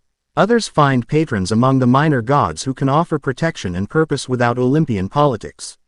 A few lucky ones manage to carve out relatively normal lives in the mortal world, though monster attention makes that challenging. The range of possibilities was both daunting and liberating. Unlike his first life, where becoming Hokage had been his singular goal from childhood, this new existence offered multiple potential paths. I think I'll start with Camp Half-Blood, Naruto decided. At least until I understand this world better. After that, he shrugged. I've never been great at long-term planning. I tend to follow my instincts toward where I'm needed most. Taliah nodded approvingly. That approach has worked out pretty well so far. Following your instincts got you killed in your last life, reborn in this one, and immediately into a cosmos-altering crisis that only you could resolve. So, you know, typical demigod career trajectory. Her deadpan delivery startled a laugh from Naruto, a genuine, unguarded moment of mirth that felt like release after the tension of recent days. Taliah joined in, and for a moment, they were just two young people sharing a joke rather than veterans of supernatural warfare. The moment was interrupted by Nico approaching, looking refreshed after his brief rest. Ready for the final stretch, he announced. One more shadow jump should get us to the outskirts of camp. As they regrouped for the final leg of their journey, Naruto felt a growing sense of anticipation. Camp Half-Blood had been little more than a staging ground during his brief time there before, a place to gather information and prepare for the conflict with Often. Now he presented something more, a potential home, a community, a place to belong in this new reality. They arrived at Camp Half-Blood as evening fell, materializing at the base of Half-Blood Hill beneath Taliah's pine tree. The golden fleece glittered in its branches, and the camp's protective dragon, Peleus, acknowledged their return with a snort of steam before settling back to his guard duties. Word of their arrival spread quickly. By the time they crested the hill, a crowd had gathered in the valley below, campers rushing from cabins and activities to welcome back the quest group that had departed with such urgency days before. Chiron stood at the forefront, his centaur form impressive against the sunset backdrop. His ancient eyes quickly assessed them, noting their exhausted but triumphant bearing. Success, I presume, he inquired as they approached. The boundaries held, Percy confirmed simply. Naruto made sure of it. The centaur's gaze shifted to Naruto, studying him with the wisdom of millennia. Something has changed in you, young D'Angelo. Your aura is harmonized. Integration, Naruto explained, by now familiar with the term that best described his transformation. Persephone helped me start the process, but the ritual's climax completed it. Chiron nodded thoughtfully. Divine intervention followed by practical application, often the most effective path to transformation. The goddess of springtime renewal would indeed understand such transitions better than most. The returning heroes were swept into the camp's embrace, literally in some cases, as furry. NDS rushed forward with hugs and exclamations of relief. Percy was nearly tackled by his Hermes and Athena cabin allies, while Annabeth found herself surrounded by siblings eager for details. Even Nico, typically avoided by many campers due to his underworld aura, received respectful acknowledgments and tentative welcomes. Naruto observed this homecoming with a mixture of warmth and slight detachment. Still new enough to camp that he lacked the deep connections the others clearly enjoyed. Yet even in his relative outsider status, he received nods of recognition and curious, respectful glances from campers who had clearly heard something of his role in averting disaster. "The hero returns," said a voice behind him, Rachel Elizabeth Dare, the Oracle, her red hair vivid against the evening sky. "The twice-born child who stood between worlds. Your prophecy came true," Naruto acknowledged. "Though I'm still not sure I understand all of it." Rachel smiled enigmatically. "Prophecies are like that, clearer in retrospect than foresight. But you fulfilled yours admirably." She studied him with her peculiar mortal yet more gaze. "Though I suspect your story in this world is just beginning." Before Naruto could respond, Chiron's voice rose above the excited chatter, calling for attention. "Heroes, tonight we celebrate the successful return of our questers and the defeat of a threat to the very fabric of reality." The centaur's formal tone silenced the crowd. "A special feast will be prepared in their honor, and at the campfire afterward, we shall hear the full tale of their adventure." Cheers erupted at this announcement. Any excuse for celebration was enthusiastically embraced by teenage demigods who lived with constant danger. "But first," Chiron continued when the noise subsided, "I believe formal recognition is in order. Perseus Jackson, Talia Grace, Nico D'Angelo, and Annabeth Chase have once again demonstrated exceptional courage and skill in defense of Olympus and the mortal world." More cheers followed, with Percy looking embarrassed but pleased, Talia accepting the recognition with dignified grace, Nico shifting uncomfortably in the spotlight, and Annabeth receiving the acknowledgement as her due. "And," Chiron added, his gaze finding Naruto among the crowd, "we formally welcome Naruto D'Angelo, son of Hades, whose unique perspective and abilities proved crucial to our victory. May you find Camp Half-Blood a true home, young hero." The response was immediate and surprisingly warm. Demigods might be wary of newcomers, especially children of the underworld. But they respected proven courage above all else. The acclaim wasn't as personal as that received by the established heroes, but it represented acceptance, the first step toward belonging. As the crowd dispersed to prepare for the evening's festivities, Nico approached Naruto with a rare, almost smile softening his typically solemn features. "Welcome home, brother," he said simply, the words carrying weight beyond their simplicity. "Home," Naruto repeated, testing the concept. After lifetimes of struggling to find acceptance, first as the Nine-Tails Jinchuriki in Konoha, now as incarnated shinobi in a world of gods and monsters, the word held profound significance. "I think I like the sound of that."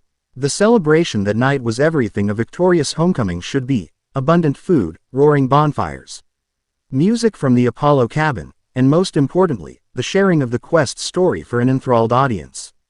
Each of the questers contributed segments of the tale, filling in details the others missed, building a complete narrative of their adventure.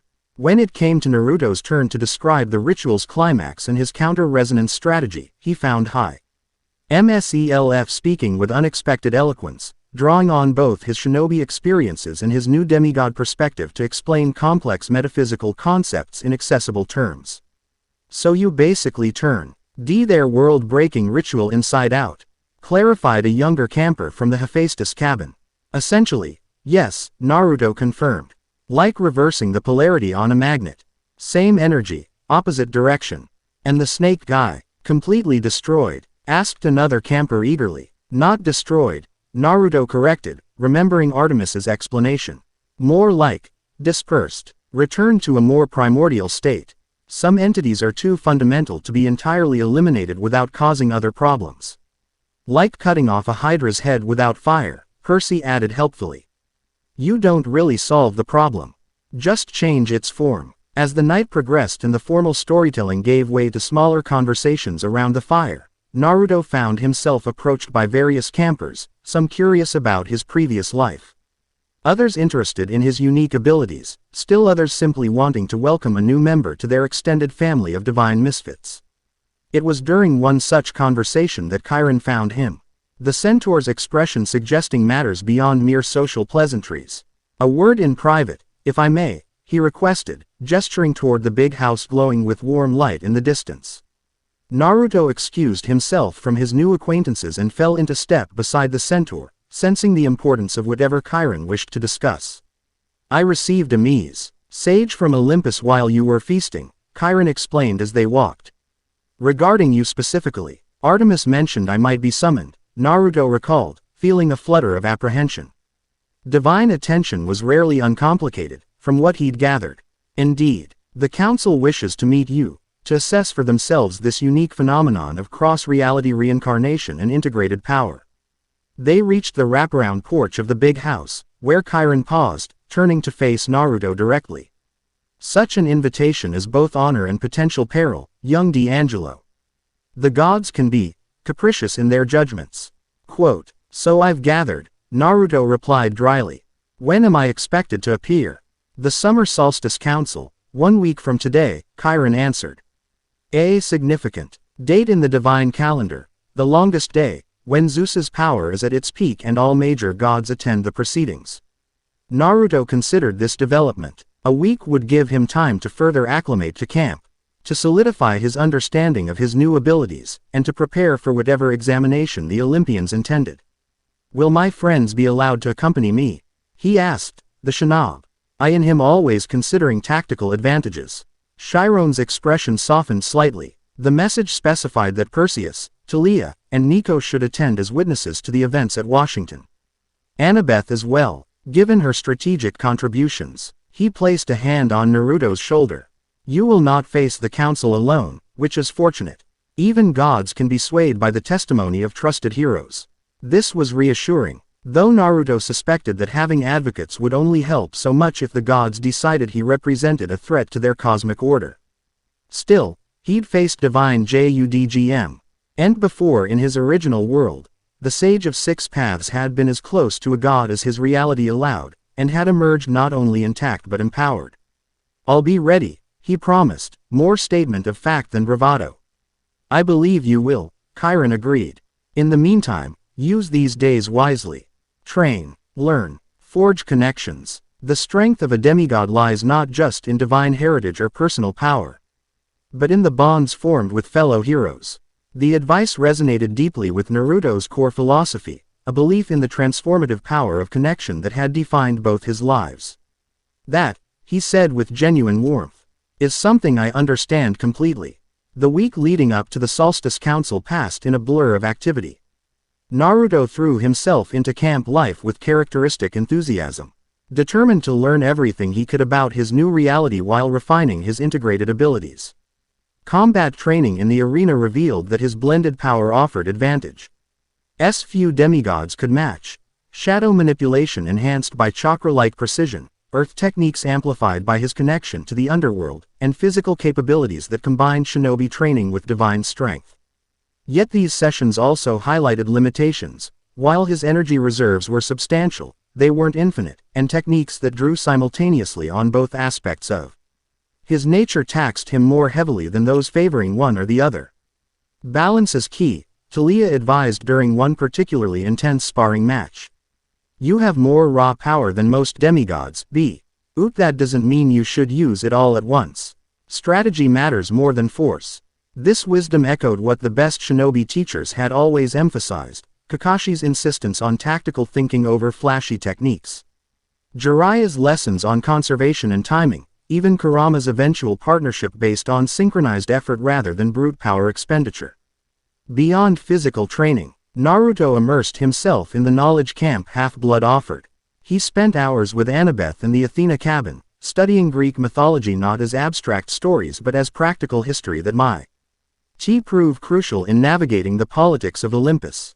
With the Hecate cabin, he explored the parallels between their magic system and the chakra techniques of his former world, identifying principles that transcended specific metaphysical frameworks. Most valuable, perhaps, were the quieter moments with his new companions, strategy games with Annabeth that honed his tactical thinking, fishing at the canoe lake with Percy where conversation flowed as freely as the water, shadow travel practice with Nico that deepened their fraternal bond, and archery sessions with Talia during her brief VC from the hunters that required focus and precision beyond raw power. Through it all, Naruto found himself gradually integrating into camp society, no longer merely the strange newcomer with an impossible backstory, but increasingly a recognized member of their unconventional family. His cabin, once solely Nico's domain, became a place where curious campers might stop by with questions about Hi's previous world or requests for demonstrations of his unique techniques. On the eve of the solstice, Naruto found himself standing on Half-Blood Hill, watching the sunset paint the valley in gold and amber.